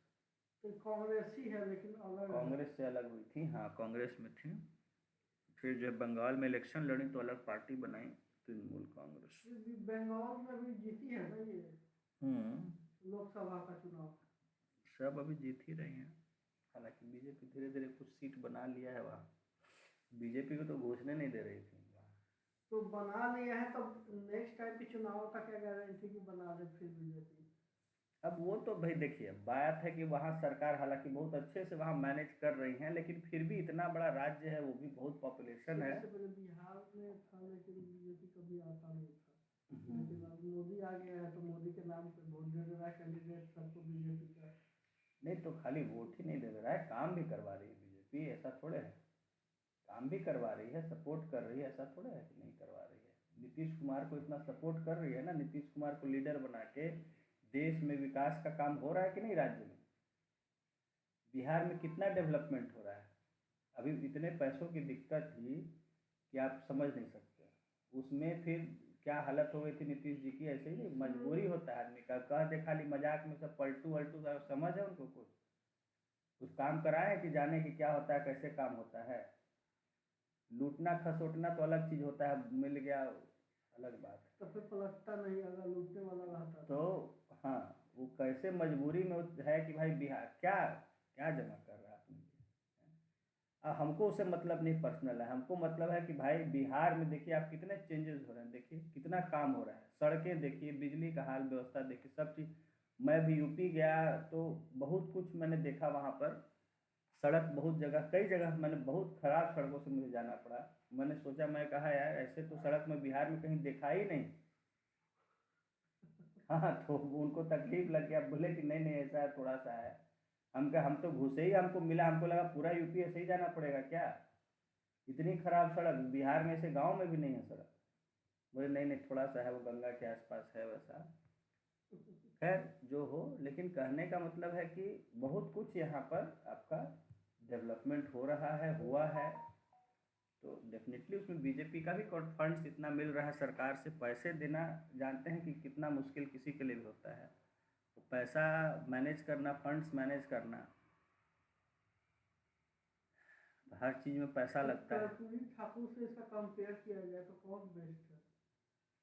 अब मैं उनके बारे में बहुत ये नहीं, मैं वो उनका फॉलो किया क्योंकि मैं बिहार के पॉलिटिक्स से पहले मैं नहीं जुड़ा हुआ भारत था। रत्न दे दिया गया तो जरूर कुछ बात होगा। भारत रत्न देखिए, कर्पूरी ठाकुर का आप कह रहे हैं, कर्पूरी ठाकुर एक बहुत अच्छे व्यक्ति थे, बहुत सामाजिक व्यक्ति थे, समाज के लोगों के लिए बहुत कुछ किए, वो मैं जानता हूँ। अच्छा, और इसलिए उनको भारत रत्न दिलवाया गया, कुछ पॉलिटिक्स भी था उसमें, वोट बैंक के लिए, वो अलग चीज़ है। लेकिन हाँ, बहुत अच्छे व्यक्ति थे, लेकिन हाँ वो राज्य के लिए इस तरह से वो काम नहीं ना किए जैसे नीतीश कुमार किए।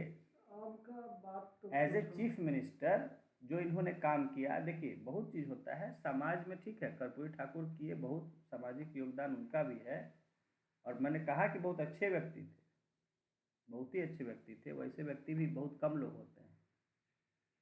ठीक है, लेकिन हाँ, जो इनका एक रहा कि एक लीडरशिप प्रोवाइड किए, राज्य को सरकार चलाए, और सरकार देखिए किस हाल से किस हाल तक लाए, ये हम लोग आंखों से देखे हुए हैं और हम लोग उसको फील कर रहे हैं। ठीक है, हम लोग उसको आज देख रहे हैं। भाई आप देखिए ना, आज कितना काम हो रहा है, हर जगह क्या हाल है। और यही नहीं, यहाँ आप कहीं चले जाइए बिहार में, ये नहीं कि खाली पटना में, हर जगह आज बहुत सुधार है हाल में। तो इस चीज का कैसे नहीं कहिएगा। सर अगर ये नीतीश कुमार और 5 साल अभी रह जाएगा ना, तो लगभग पूरा बिहार ठीक हो जाएगा, बहुत फर्स्ट क्लास हो। लेकिन अब देखिए क्या है, अब ईश्वर का क्या है, जनता का क्या है, क्या करते हैं लोग। ये 5 साल बहुत ही कीमती हो जाएगा, क्योंकि जो काम है अभी रुकना नहीं चाहिए, इसी तरह से चलता रहा। अब देखिए मेट्रो है, मेट्रो सोचिए हम लोग, मतलब अनइमेजिनेबल है कि हम लोग सोच रहे थे कि लाइफ टाइम में ऐसा चीज बिहार में देखेंगे। भाई हम लोग तो बढ़िया रोड का कल्पना नहीं कर पाते थे कि बहुत बढ़िया रोड कभी बन पाएगी बिहार में। जो हम लोग फेस किए हैं इन द अर्ली डेज, जो है बिजली की हालत हम लोग फेस किए हैं कि मतलब बिजली के लाइट रहते हुए सोचते थे कि टीवी ऑन हो जाए, टीवी ऑन नहीं होता था लाइट रहते हुए। ऐसे ऐसे खाली वो करते रहता था कि भाई लेने की कोशिश कर रहा है पावर, लेकिन उसमें इतना पावर नहीं कि टीवी ऑन हो सके। नहीं, वो समय हम भी देखे हैं। हाँ, तब क्या समय था। वो बैटरी और आज का समय देखिए, रखते थे, चिमटी लगा। आज का समय देखिए कि भाई घर घर एसी लगा हुआ है। सर विश्वास नहीं होता, हम लोग सिंपल लिविंग वाले के फिर भी पैसा कैसे आ जाता है एसी का? कहीं जाते हैं, इतना एसी लगा हुआ है, ये लगा हुआ है, वो लगा हुआ है। गाड़ियां देखिए रोड पर, इतनी महंगी महंगी गाड़ियां दौड़ा रहे हैं सब हैं। जहाँ देखिए अच्छे मार्केट हैं, शोरूम है, दुकानें हैं, देखिए कहीं कमी रह गया है। हर जगह आप देखिए कि बहुत ही डेवलपमेंट हुआ है, चाहे गांव हो कहीं हो। सड़कें देखिए, आह क्या मजा आ जाता है सड़कों पे, व्यवस्था हर जगह। ठीक है, तो ये हुआ है, हम लोग के सामने हुआ है। तो ये अब जो भी किए उसमें डेफिनेट है कि as a chief minister Nitish Kumar किए, तो ये याद किया जाएगा कि हाँ भाई इतना कुछ, बहुत कुछ चेंज हुआ। सरकार व्यवस्था, सरकारी व्यवस्था देखिए। लेकिन कुछ अधिकारी सब अभी भी तहस नहस करने से लगा है। अब देखिए वो तो जो है बात है कि जो ये हर आदमी को नहीं सुधारा जा सकता है, हर आदमी को कुछ ज़्यादा टाइट कर देना चाहिए। देखिए दिक्कत ये है, अभी आप देखिए, आप सोचना, अभी एजुकेशन देख लीजिए, एजुकेशन में इतना सुधार की कोशिश चल रही है, इतना कुछ उसके बावजूद आप देखिए कि देखिए बहुत कुछ ग्राउंड लेवल पर नहीं हो रहा है। कारण क्या, लोग नहीं बदल रहे हैं। लोग तो वही हैं, सोच वही है, और उन्हीं लोग से काम करवाना है। दिक्कत है, समझिए इस चीज को, मैं बहुत आपको गूढ़ बात बता रहा हूँ। उन्हीं लोगों से काम करवाना है, क्योंकि जो सिस्टम में वही सब है। अब देखिए क्या हो रहा है, ऊपर से तो भाई बहुत ईमानदार आप अफसर ले आए, के पाठक जी आ गए, सिद्धार्थ जी आ गए, वो ईमानदारी से कर रहे हैं। ग्राउंड लेवल पर क्या है, जितने जिला लेवल पर अधिकारी हैं इतने करप्ट हैं, जिला ब्लॉक पंचायत स्तर के अधिकारी जो भी हैं, माने हर कोई लग रहा है पैसा छापने में लगा हुआ है, कैसे पैसा वसूला जाए किसी से। और ऐसे ही अब आप अचानक से सारी व्यवस्था नहीं ना बदल दोगे। भाई जो बन गया ऑफिसर वो तो अपना लाइफ लॉन्ग रहेगा ही। टाइट नियम कानून लगा नहीं हो सकता है ना, ये आईएएस तो सुधरते नहीं है, ये लोग क्या सुधरेंगे। आईएएस के लिए एडमिनिस्ट्रेटिव रिफॉर्म्स कमीशन 66 से ही आ रहा है, वो तो आज तक सुधरे नहीं। खाली रिपोर्ट बनती रहती है, जमा होती रहती है, रिपोर्ट बनती रहती है, जमा होती रहती है। पढ़ते रहिए कि हाँ ये रिपोर्ट आया, रिपोर्ट आया, ये करना चाहिए। तो मैं वही देख रहा हूँ जमीनी स्तर पर कि बताइए इतना कुछ किया जा रहा है, मैं लोगों को जान रहा हूँ सामने से, और इतना कुछ सरकार करे फिर भी उन पर कोई फर्क नहीं पड़ रहा है। ठीक है, कुछ नहीं, मतलब सरकार का पैसा लग रहा है कि पानी की तरह बह रहा है। तो अब उन लोगों से ऐसा, सब जितने बहुत सारे अधिकारी हैं जिला स्तर के करप्ट में हैं, अब उनके खिलाफ जांच बैठ गई, आ गए सबके खिलाफ रिपोर्ट। अब अगर उनको डिसमिस कर दे तो फिर लोग विरोध हो जाएंगे, सरकार के खिलाफ हो जाएंगे। तो उन्हीं से काम भी लेना है और चुनाव भी है सामने, वोट नहीं देंगे तो बहुत तरह के दबाव होते हैं। अभी देखिए टीचरों का ट्रांसफर था, रुक गया, क्यों? बोले हम नहीं ट्रांसफर लेंगे। आप कहावत पढ़े होंगे कि अपनी गली में कुत्ता भी शेर होता है। वही हाल है, जिनको घर के पास मिल गया है उनको आप कुछ नहीं कर पाइएगा। वो अपना सुरक्षित फील करता है कि मेरे घर के पास सब लोग हैं मेरा सपोर्ट में, देखते हैं कौन क्या करता है। तो वो अपना ड्यूटी नहीं कर रहे हैं, कोई डर नहीं है, और इसीलिए इधर उधर ट्रांसफ़र किया जाता है। तो ट्रांसफ़र ले ही नहीं रहे हैं कि कर लो ट्रांसफ़र, हम लेंगे ही नहीं, जो करना है कर लो, चुनाव है तुमको दिखा देंगे। रुक गया ट्रांसफ़र। इतना स्ट्रिक्ट ये होते हुए भी झुकना पड़ गया इलेक्शन के कारण। तो क्या करेंगे उन्हीं लोगों से? अभी बहुत सारा करप्शन हुआ पड़ा है, लेकिन अगर उसके खिलाफ कार्रवाई करने लग गए तो पता चलेगा सब सरकार के खिलाफ हो जाएगा। सारे अधिकारी जो हैं वो पैसा ले लेकर सेटिंग किए हुए हैं कहीं ना कहीं, और उनका जांच खुल गया, रिपोर्ट आ चुका है, कार्रवाई नहीं कर रहा है सरकार, क्योंकि वही लोग सिस्टम के पार्ट है ना, उन्हीं से काम लेना है। अचानक से एक दिन में जादू की छड़ी की तरह नहीं ना है कि सारे बदल जाएंगे, समझ रहे हैं? उन्हीं से आपको भाई आज आप क्या करेगा तो उसको क्या करेगा, जो ऑफिसर अपॉइंट हुआ तो अपना वो पूरा करेगा ही कैरियर। जो लोग सिस्टम में हैं वो रहेंगे ही अभी 20-25 साल तक, उनको आप क्या कर लीजिएगा? तो उन्हीं के साथ चलना है, उन्हीं को सुधारते हुए चलना है। उसी तरह समाज होता है। गांधी ने समाज को बदला था, लोग नहीं बदल दिए थे कि सब करप्ट है इनको हटा दो, दूसरे फ्रेश लोग लाओ भाई ईमानदार। इन्हीं लोगों को प्रेरित करके, मोटिवेट करके उन्होंने उनकी ईमानदारी को जगाया था। सोच पर ही होता है ना। आज हम पर लालच हावी हो जाता है तो हम बेईमान हो जाते हैं, कल हम में ईमानदारी हावी होती है तो हम ईमानदार हो जाते हैं कि नहीं भाई सब गलत चीज़ है। सोच पर होता है।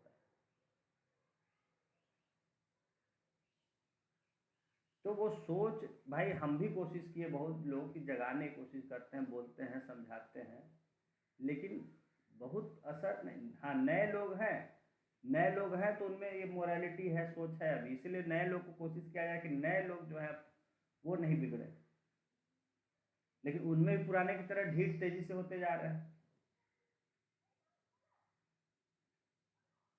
तो देखता है ना आदमी, देख के सीखता है, सोचता है कि अरे हम भी ढीठा ही करो, क्या जरूरत है काम करने की।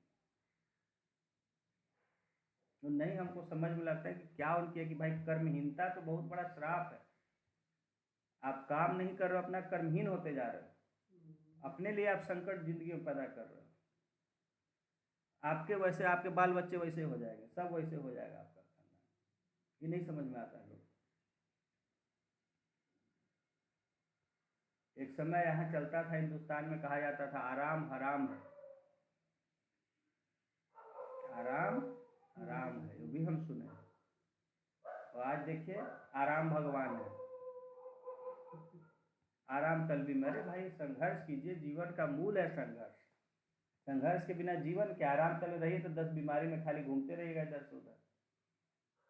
शरीर मिला है इस्तेमाल करने के लिए, मेहनत करने के लिए। इतना आराम का मतलब कि मेहनत किए तो आराम किए, थक गए तो अपना आराम पाए।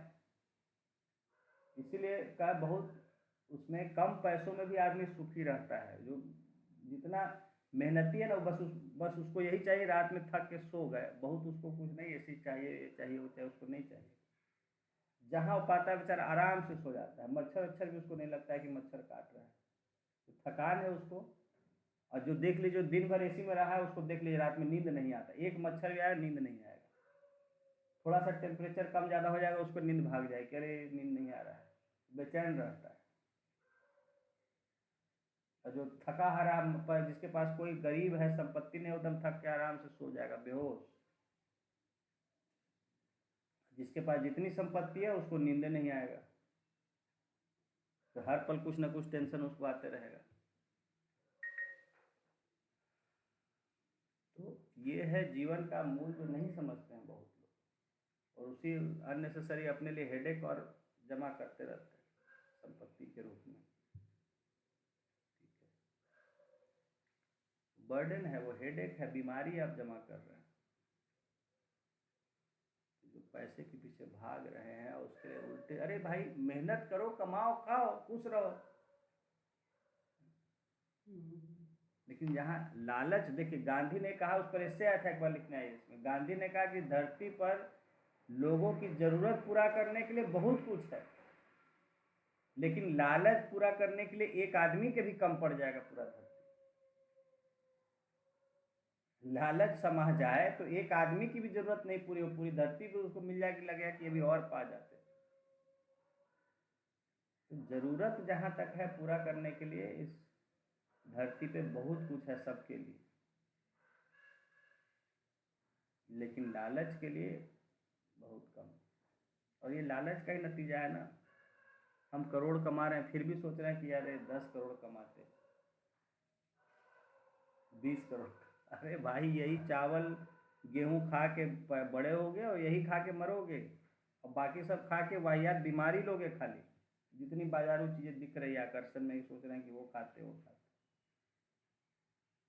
खा के बीमारी लोगे। पहले खाने में पैसा खर्च करोगे, फिर बीमारी पर पैसा खर्च करोगे। हार्ट अटैक का मेन जब यही है, बाहर का खाना। हाँ, लेकिन समझ, अब देखिए किसान को कितना बीमारी होता है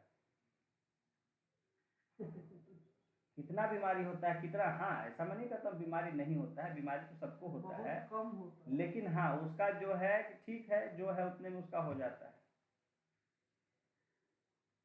जो मेहनत करेगा, ठीक से रहेगा, उसमें भी जो होता है, हम तो बता रहे हैं, हमारे एग्जाम्पल है, my uncle he has crossed 100 and he still hale and hearty, no problem. तो किसान थे क्या? किसान नहीं थे, रजिस्ट्रार थे, हाई कोर्ट में किसान थे, भारी अफसर थे अपने समय के, लॉ करके हो गए, हाई कोर्ट से यहाँ रिटायर हुए, पटना हाई कोर्ट। कब रिटायर हुए? 60-70 में। 40 साल तो उनको रिटायर किए हो गए, 82 के आसपास रिटायर, 82 82। तो ही वेरी नेचुरल लिविंग, फल खाते थे बहुत, अमरूद बहुत खाते थे, आम अपना पेड़ लगा उसका आम बहुत खाते थे, कहते थोड़ा खाता था, बहुत नहीं खाता था, चलते बहुत। मेन उनका रहा, एक तो लाइफस्टाइल रेगुलर रहा हम लोग के यहाँ सबका, और वो पैदल चलते थे। पटना शहर में कंकड़बाग में उनका मकान था, 60 से ही बनाया हुआ सचिवालय कॉलोनी में, वो चलते थे पैदल, गाड़ी आज तक नहीं रखे, कितने बेलॉक होते हुए भी आज तक गाड़ी नहीं रखे। साइकिल भी नहीं रखते थे। साइकिल वाइकिल तो उस समय वो नहीं था, साइकिल नहीं, लेकिन जो हो मैंने गाड़ी का पैदल ही, जहाँ पटना शहर में कहीं काम था उस समय जितना लिमिटेड, तो पैदल ही कराते थे, मतलब 5 किलोमीटर 7 हाँ किलोमीटर हाँ 8 हाँ किलोमीटर हाँ, तक पैदल ही अपना कर लेना जहाँ आना है जाना है। ठीक है, आसपास का जहाँ मैंने तो 4 किलोमीटर 5 तक, तो वो रहा कि उसके कारण हेलन हार्टी देखिएगा पूरा, उनका बेटे भी वैसे ही, पोता होता है ऐसे ही, वो लोग भी लंबा तगड़ा ऐसे ही। बेटा कितना साल के हैं? अभी रिटायर हुए, वो भी रिटायर हो गए हैं रिटायर, 4th जनरेशन को देख रहे हैं आप, बेटा पूछ रहे हैं, उनका 4th जनरेशन है सामने जो है बच्चा सब, वो भी कुछ साल का हो गया, बेटा भी रिटायर हो गए हैं, पोता सब है, कोई विदेश में है, कोई यहाँ जॉब कर रहा है, कोई पोता है, तो दैट इज, तो ये कहे ना कि लाइफ के लिए बहुत ज़्यादा ये नहीं, हाँ एक सही सोच होना जो हम लोग को लगता है। बाकी बहुत सारा चीज़ें सब देख ही रहे हैं दुनिया में, अजीब विचित्र चीज़ें हो रही है, क्या क्या जो कोई पैसे के लिए कोई क्या पिशाचनी और क्या ना, आजकल दिखाने भी लगा है बहुत ये सब टीवी पर, उल्टा सीधा चीज। पिशाचनी टीवी पर नहीं दिखाया था, खाली इतना बोला था कि मार दिया है बॉयफ्रेंड के साथ मिलके। तो टॉयलेट से जाइए, चलो टाइम है, आइए। चल सकता है।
जॉब के बारे में दिया हुआ है।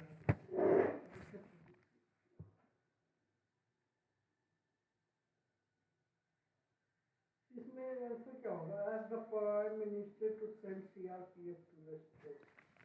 ये ठीक ही है, काफी अच्छा ऑप्शन लग रहा है।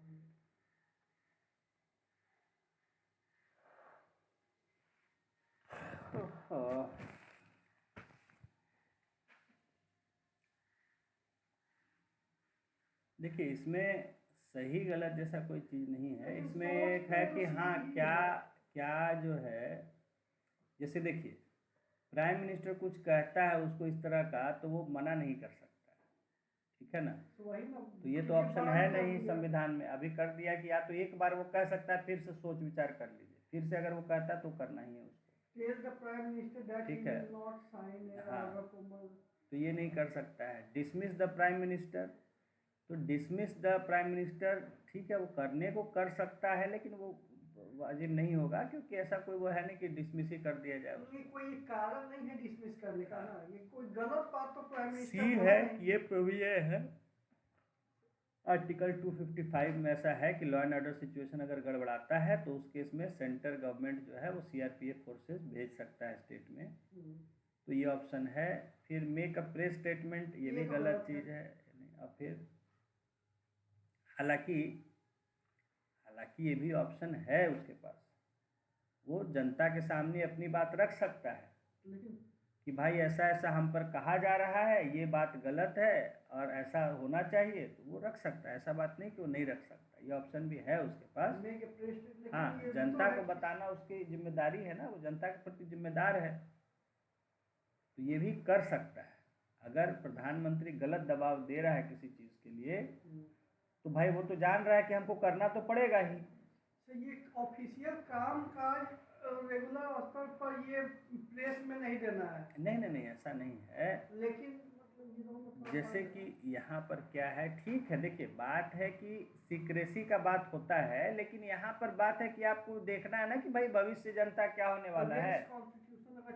हाँ, अगर आपको लगता है कि देश के हित में, जनता के हित में नहीं है, तो जनता के सामने उसको बात विचार रखने का हद है कि हाँ भाई ऐसा ऐसा हम पर कहा जा रहा है, तो रखा जा सकता है, क्यों नहीं रखेगा।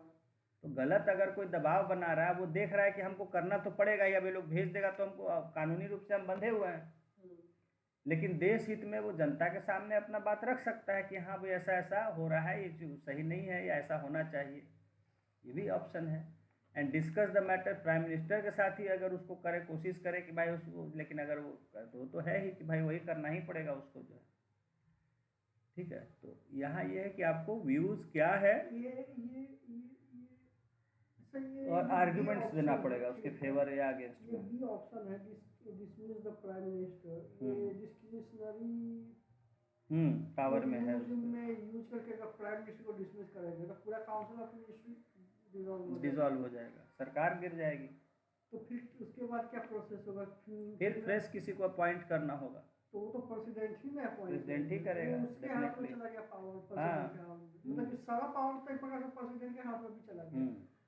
तो कोई कारण नहीं ना बन रहा है कि प्राइम मिनिस्टर को डिसमिस किया जाए, वो कर सकता है, लेकिन कारण क्यों नहीं बन रहा है? कोई गलत चीज करने कह रहा है तो वो कारण नहीं है। कहीं मान लीजिए वो कहीं गलती कह रहा है कि भाई यहाँ राष्ट्रपति शासन लगा दीजिए, उस सिचुएशन में, हाँ, तो क्या पता ये भी वैसा ही सिचुएशन हो। हाँ, ये भी तो भाई कहीं मान लीजिए कुछ हो सकता है, कुछ अत्याचार हो रहा है, इसका मतलब क्या है कि वहाँ की सरकार को बर्खास्त कर दे। अभी मान लीजिए मुजफ्फरपुर में कांड हुआ, वहां से कह रहा है कि भाई बिहार की सरकार को बर्खास्त कर दी, ऐसा थोड़ी ना, तो तानाशाह हो जाएगा। वही ना हम कह रहे हैं कि हो सकता है ये भी ऐसा केस हो, और जब वो कर रहा है तो हो सकता है उसको हटा दे राष्ट्रपति, उसके पास है ऑप्शन। तो राष्ट्रपति ऐसा कर सकते हैं, तो बनाएगा तो बीजेपी के ही ना कोई कैंडिडेट को अच्छी करेगा। उसके बाद फिर आएगा, वो लोग आएंगे कि हम मेजोरिटी के लोग कि हम इसको सपोर्ट कर रहे हैं, ये कोई नहीं आएगा, तब फिर ये अपने मन से किसी को अपॉइंट करेंगे। उसके बाद वो अपना से मिनिस्ट्री देगा कि नाम भेजेगा कि हाँ इसको ये मिनिस्टर। आइए आगे देखते हैं, prime minister and council of ministers. अब हम लोग प्राइम मिनिस्टर और काउंसिल ऑफ मिनिस्टर्स के बारे में समझेंगे। ठीक है, देखिए यहाँ पर एक कार्टून बना हुआ है, देखिए इसमें यहाँ ये जो है, ये देखिए ये इंदिरा गांधी है, ठीक है, इंदिरा गांधी भी थी इनके इसमें, इसलिए यहाँ इंदिरा गांधी को दिखाया है। पीछे पीछे देखिए हाथ में रेडियो है ना, बोले थे आपको कि इंफॉर्मेशन ब्रॉडकास्टिंग मिनिस्टर थी ये, हाथ में रेडियो लेके चली आ रही। उस समय रेडियो होता था साधन न्यूज़ ये सब का। पहले जवाहरलाल नेहरू है, ये एजुकेशन मिनिस्ट्री है, तो हाथ में देखिए प्लेट वो तख्ती जो है, जो पढ़ने के लिए पहले, मौलाना अबुल कलाम हाँ है। एजुकेशन मिनिस्टर थे, ठीक है। तो इस तरह से जा रहा है। ये कानून मंत्री हैं, क्या तो नाम था इनका, मेनन या क्या नाम, हाथ में कानून की किताब धरे हुए हैं, संविधान लग रहा है मोटा सा, इस तरह से दिखाया गया है अलग अलग। जगजीवन राम सबसे कोना में। हाँ उधर हैं बाबू जगजीवन राम है, ये हैं शायद, क्या नाम है,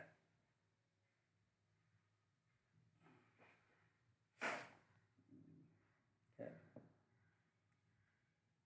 ये हैं आपके, ये हैं क्या नाम है, नाटे से थे मोटे से, अरे उस दिन दिखाए तो थे आपको, गोविंद बल्लभ पंत, गोविंद बल्लभ पंत। खैर, there is no council of ministers without the prime minister. ये कार्टून है एक्चुअली, ये छपा हुआ 22 अगस्त 1954 का। उस दिन कोई मैगजीन में ये आया होगा कार्टून, शंकर कार्टूनिस्ट थे बहुत फेमस ये भी, तो उनके द्वारा बनाया हुआ कार्टून है इस डेट का, इसलिए उसको दिया है इलस्ट्रेशन में कि लोकसभा में बोला, देख रहे हैं क्या आ रहा है सब। There is no council of ministers without the prime minister. Council of ministers कोई बिना प्राइम मिनिस्टर नहीं होती। This cartoon shows how literally the prime minister leads the council of ministers, कि मतलब यहाँ सही में ऐसे प्राइम मिनिस्टर होता है कि हाँ मिनिस्टर्स हैं, उनमें एक को अपॉइंट कर दिया गया, लेकिन यहाँ इतने पॉपुलर हैं कि उनके पीछे पीछे ही सब चल रहे हैं एक लाइन में, मतलब उनका इतना वो था, वजन था या जो था उनके बीच में, कि सब उनके पीछे पीछे ही चल रहे हैं, बिल्कुल क्लास के बच्चे की तरह। देखिए, नो डिस्कशन ऑफ गवर्नमेंट और politics in India would normally take place without mentioning one office. Bharat में अगर राजनीति की चर्चा हो, सरकार की चर्चा हो, कोई भी ऐसी चर्चा नहीं हो सकती जब तक उसमें कि प्राइम मिनिस्टर की बात ना हो, प्रधानमंत्री की बात ना हो, the prime minister of India. Can you imagine why this is so? क्या आप सोच सकते हैं कि ऐसा क्यों होता है कि जब भी कोई पॉलिटिक्स की, राजनीति की चर्चा होती है तो प्रधानमंत्री के बिना वो चर्चा पूरी नहीं होती। We have already seen in this chapter that the president exercises his powers only on the advice of council of ministers. Only, यहाँ देखिए only वर्ड इटैलिक्स में, मतलब सिर्फ और सिर्फ जैसा काउंसिल ऑफ मिनिस्टर कहती है वैसा ही राष्ट्रपति करते हैं, पूरी तरह से उनको बाइंड कर दिया गया है।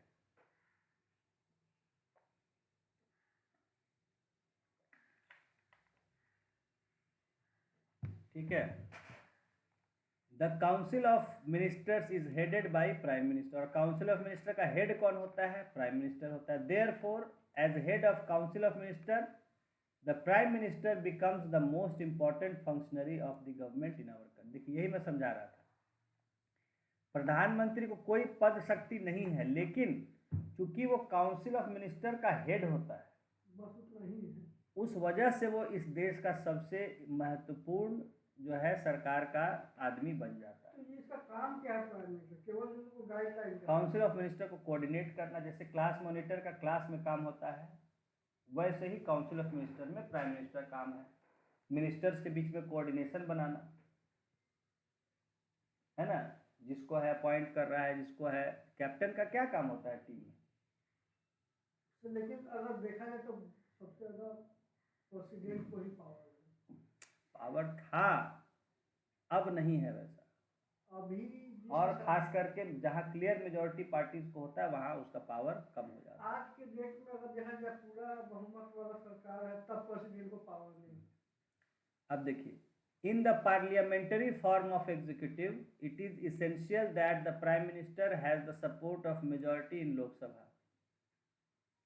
ठीक है, पार्लियामेंट्री जहां सरकार होता है वहां जरूरी है कि प्राइम मिनिस्टर को लोकसभा में मेजॉरिटी प्राप्त हो, बहुमत प्राप्त हो। This support by majority also makes the prime minister very powerful. और चूंकि उसको बहुमत का सपोर्ट प्राप्त होता है इसलिए वो जो है बहुत, जैसे देखिए बाकी लोग क्या है, आप समझिए लोकसभा अपनी अपनी कॉन्स्टिट्यूएंसी से जीत के आए हैं, मात्र सांसद है, ठीक है, एक कॉन्स्टिट्यूएंसी अपना जो उनका कॉन्स्टिट्यूएंसी वहां उनको वोट मिला है, लेकिन लोकसभा में उनकी क्या हैसियत है, जैसे सब वैसे ही एक है। अब वहां सोचिए कि उस लोकसभा में अगर मतलब जो भी 543 जो भी सीटें हैं उसमें मेजॉरिटी का सपोर्ट एक आदमी को प्राप्त है, यानी उन 540-45 लोगों में 270-73 लोग एक को सपोर्ट कर रहे हैं, तो सोचिए उसका वजन कितना ज्यादा है। बाकी सब तो ठीक है, सब जीत के आए हैं, सब एमपी हैं, सब चुनाव जीत के आए हैं। अब उन 543 में एक को 273 और या उससे ज्यादा लोग सपोर्ट कर रहे हैं, तो भाई उसका वजन नेचुरली कितना ज्यादा इंपॉर्टेंट। वही है प्राइम मिनिस्टर, यही कह रहा है कि this support by the majority makes the prime minister very powerful. The moment this support of majority is lost the prime minister loses the office. और जैसे ही ये बहुमत का सपोर्ट गया, प्राइम मिनिस्टर की कुर्सी गई। समझ रहे हैं आप? समझिए, मैं आपको दम जमीनी स्तर पर समझा रहा हूँ। लोकसभा 540-43 मेंबर्स जो हैं सब हैं, चुनाव जीत के आए हैं और वो सपोर्ट कर रहे हैं, वो बन गया खूब पावरफुल प्रधानमंत्री। और जैसे ही सबका नाराज हुए, सब सपोर्ट गया मेजॉरिटी का, उससे कम हुए, बस गया उसका कुर्सी, वो बढ़ रह गया वैसे ही। For many years after independence the Congress party had the majority in Lok Sabha. Congress party को बहुमत हुआ करता था बहुत सालों तक, and its leader would become the prime minister. और इसीलिए कांग्रेस पार्टी का जो लीडर होता था वही प्रधानमंत्री हुआ करते थे। ये सब में वोटिंग होता है कि प्राइम मिनिस्टर कौन बनेगा? वोटिंग नहीं होता है, लेटर ऑफ सपोर्ट जो है वो जमा करते हैं, राष्ट्रपति को जाके देते हैं। ये 543 जो सीट हाँ, है, तो पहले कैंडिडेट खड़ा होगा ना कि हम? कोई खड़ा उड़ा नहीं होता है, वो आपसी बातचीत होती है। खड़ा क्या होगा, कोई इलेक्शन थोड़े हो रहा है कि खड़ा होगा। तो वो आपसी वो साठ गांठ होता है अपना, वो पॉलिटिक्स होता है, ठीक है। और वो लोग जाके अपना लेटर ऑफ सपोर्ट वहां जमा कर, या तो जैसे मान लीजिए किसी को कह दिया, मुझे कह दिया हाँ भाई आपको सपोर्ट कर रहे हैं बनिए, तो मैं गया राष्ट्रपति से मिलने कि हाँ देखिए मेरे पीछे इतने लोग का सपोर्ट है, मैं प्रधानमंत्री बन के सरकार बनाना चाहता हूँ। तो फिर राष्ट्रपति देखेंगे, उनको लगता है हाँ भाई सही में इसके पास सपोर्ट है, तो मुझे अपॉइंट शपथ दिला देंगे। नहीं तो कहेंगे कि भाई लाइए, दिखाइए, अपने मार्च कराइए मेरे सामने, सब लोग को लाइए जो आपको सपोर्ट करे, सबका लेटर लाइए। पहले कहेंगे लेटर लाइए सबका सपोर्ट वाला, तो सपोर्ट लेटर लिखते हैं सब, हाँ हम इनको सपोर्ट कर रहे हैं प्रधानमंत्री के लिए। मेरे पास उतने लोग का सपोर्ट का लेटर होगा, मैं दे दूंगा राष्ट्रपति को, राष्ट्रपति खुश, मुझे शपथ दिला देंगे। समझ गए? ऐसे होता है। कई लोग पहुंच रहे हैं, हमारे पास है सपोर्ट, हमारे पास है सपोर्ट, राष्ट्रपति कंफ्यूज, अरे किसको, सब 5-6 लोग आ गए कि मेरे पास मेजॉरिटी।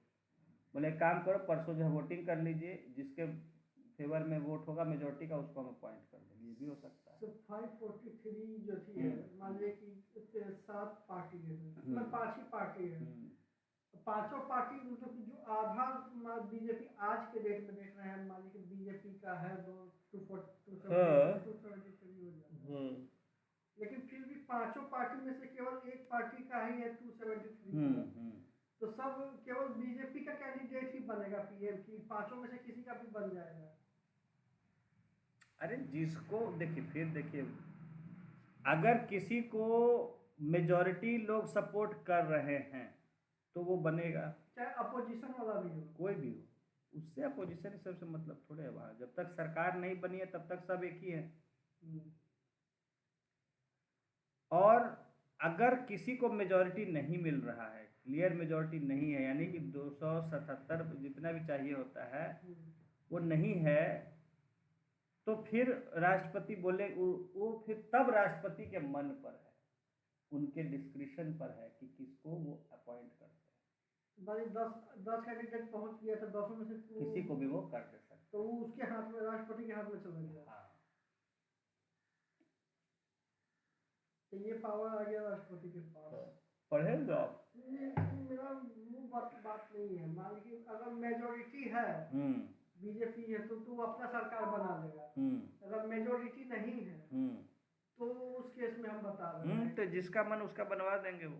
तो पूरा तो जो मान लीजिए लिख के बता के पूछे, मतलब पेपर पे लिख रहे हैं।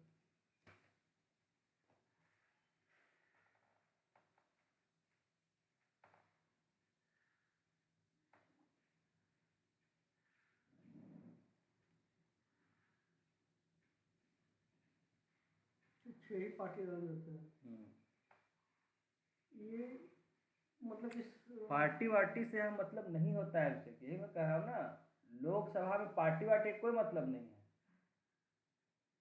लोकसभा में सिर्फ सांसद है, किस पार्टी के क्या है उससे कोई मतलब नहीं। पार्टी लाइन पे क्यों सोच रहे हैं?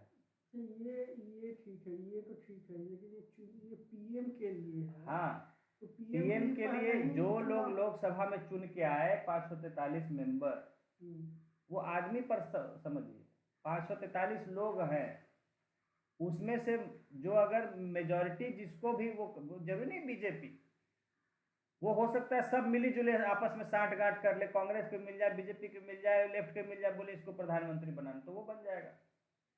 ये तो ठीक है, लेकिन ये तो बाद की बात है। चुनाव जीतने से पहले बीजेपी कर रहा है कि हम नरेंद्र मोदी को खड़ा कर रहे हैं पीएम के पोस्ट। वो कहने दीजिए, वो जनता को ठगने के लिए, जनता सुनते रहे, उससे क्या मतलब वही देख के ना वोट दे रहा है बीजेपी को। वो देने दीजिए वोट। एक बार आपने वोट दे दिया जनता ने, आपका मामला खत्म। अब उनके हाथ में आ गया जो चुन के गए हैं। तो चाहे तो किसी को हाँ, हो सकता है बीजेपी मोदी के लिए वोट दिया, वहां बीजेपी ने सब सोचे कि अरे लेफ्ट पार्टी का इसको बनवा दो, उसको बनवा देंगे प्राइम मिनिस्टर। एक झूठा अथी है, ठगने के लिए बोल देता है कि ये है वो बनना है। ठगने के लिए नहीं बोल देता है, मैं ये नहीं कर रहा हूँ कि ठगने, मैं आपको समझाने के लिए कह रहा हूँ। उसका काम है आपसे वोट लेना, वो वोट ले लिए, अब उनके हाथ में चला गया कि वो किसको बनाना चाहते हैं। अब सब कुछ मिलजुल के होता है, ऐसा नहीं कोऑर्डिनेशन से होता है, थोड़ा कि जनता की बात नहीं ध्यान में रखा जाता है। वो बीजेपी जो अगर जो भी मेंबर जीते हैं तो आपस में एक पार्टी का तरीका है ना कि हाँ पार्टी से सब जुड़े हुए हैं, पार्टी का हिसाब किताब होता है, सबका चुनाव ये है वो, तो वो करते हैं ऐसा ही। ऐसा नहीं उल्टा पुल्टा करें कि बीजेपी चुनाव जीत के आप फिर लेफ्ट को दे रहे हैं वोट, ऐसा थोड़ा है। लेकिन कहने का जो तरीका है वो ये है, कर सकता है। हाँ कर सकता है, डेफिनेटली होता ही है। भाई नीतीश जी को वोट दिया था और बाद में हो गया कि भाई आरजेडी के साथ मिलकर सरकार बनाए, तो हुआ ना कि भाई आरजेडी के खिलाफ आपको वोट दिया गया था और आप उसी से मिलकर सरकार बना ले रहे हैं। इसलिए ना इन पर थोड़ा नाराज लोग हुए थे कि भाई आपको इसलिए वोट दिया था कि भाई उन लोग से नहीं सरकार बना, अब फिर आप समय पड़ा तो उसी के साथ आप गठबंधन फिर सरकार बना ली। तो ये सब होता है। लेकिन भाई आफ्टर ऑल सरकार बनाने के लिए जो उस समय जो मेंबर्स ऑफ पार्लियामेंट हैं जो चुन के गए हैं, वो उनमें मेजॉरिटी जो जिसको मिल के उतने लोग सपोर्ट, मान लीजिए कोई बहुत पॉपुलर है जिसको दूसरे पार्टी वाले भी सपोर्ट कर रहे हैं, वो बन जाएगा। उसको अगर सपोर्ट करेंगे तो वही पूछ रहे थे, मतलब कि 273 मान लीजिए 280 बीजेपी के पास सीटें हैं, लेकिन कोई ऐसा आदमी है जो सब में पॉपुलर है कांग्रेस का, वो भी बन सकता है प्रधानमंत्री। वही पूछ रहे थे, मतलब कि 300 आ गया बीजेपी का। हाँ, और सब मिला के कांग्रेस ये सब मिला के बाकी जो बचा है, मान लीजिए बीजेपी के भी लोग उसके मित्र हैं, फेवर में वोट कर दिए मिलके, तो कोई और पार्टी का बन जाएगा वहाँ। यही तो राजनीति होता है। तो ये हो गया ये सांसद, ये लोकसभा के लिए लोकसभा का चुनाव में लिया 243 है, ये 300 है। लेकिन पीएम का कैंडिडेट ये भी बन सकता है, कोई जरूरी नहीं है कि बीजेपी का ही बनेगा।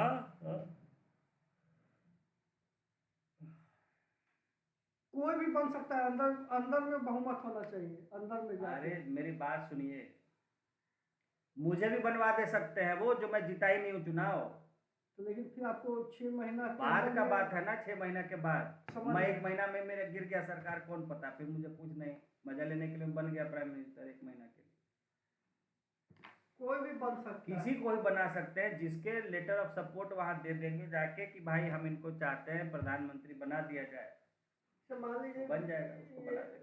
बीजेपी वाला अगर चाहे इसको नरेंद्र मोदी को हटा के राहुल गांधी को प्रधानमंत्री बिल्कुल बन जाएगा एकदम। हाँ, कल को कुछ ऐसा सेटिंग डाउन हुआ, बीजेपी वाले सोचते हैं कि राहुल गांधी को बना दो, मोदी कुछ खाने पीने दे नहीं रहा है, हो सकता है कर दे, कांग्रेस वाला बोलेगा ठीक है वोटिंग करो, कर दे, पर वोटिंग कर दे, बन पूरा जाएगा वोटिंग पे होगा वहाँ पे, हाँ। सपोर्टिंग लेटर पे, हाँ। लेटर ऑफ सपोर्ट पे होगा, तो उससे पूरा काउंसिल ऑफ मिनिस्ट्री भी गिरेगा। हाँ। पीएम सरकार पीएम हटने का मतलब होता है सरकार खत्म हो जाना, फ्रेश फिर जो है सबको अपॉइंट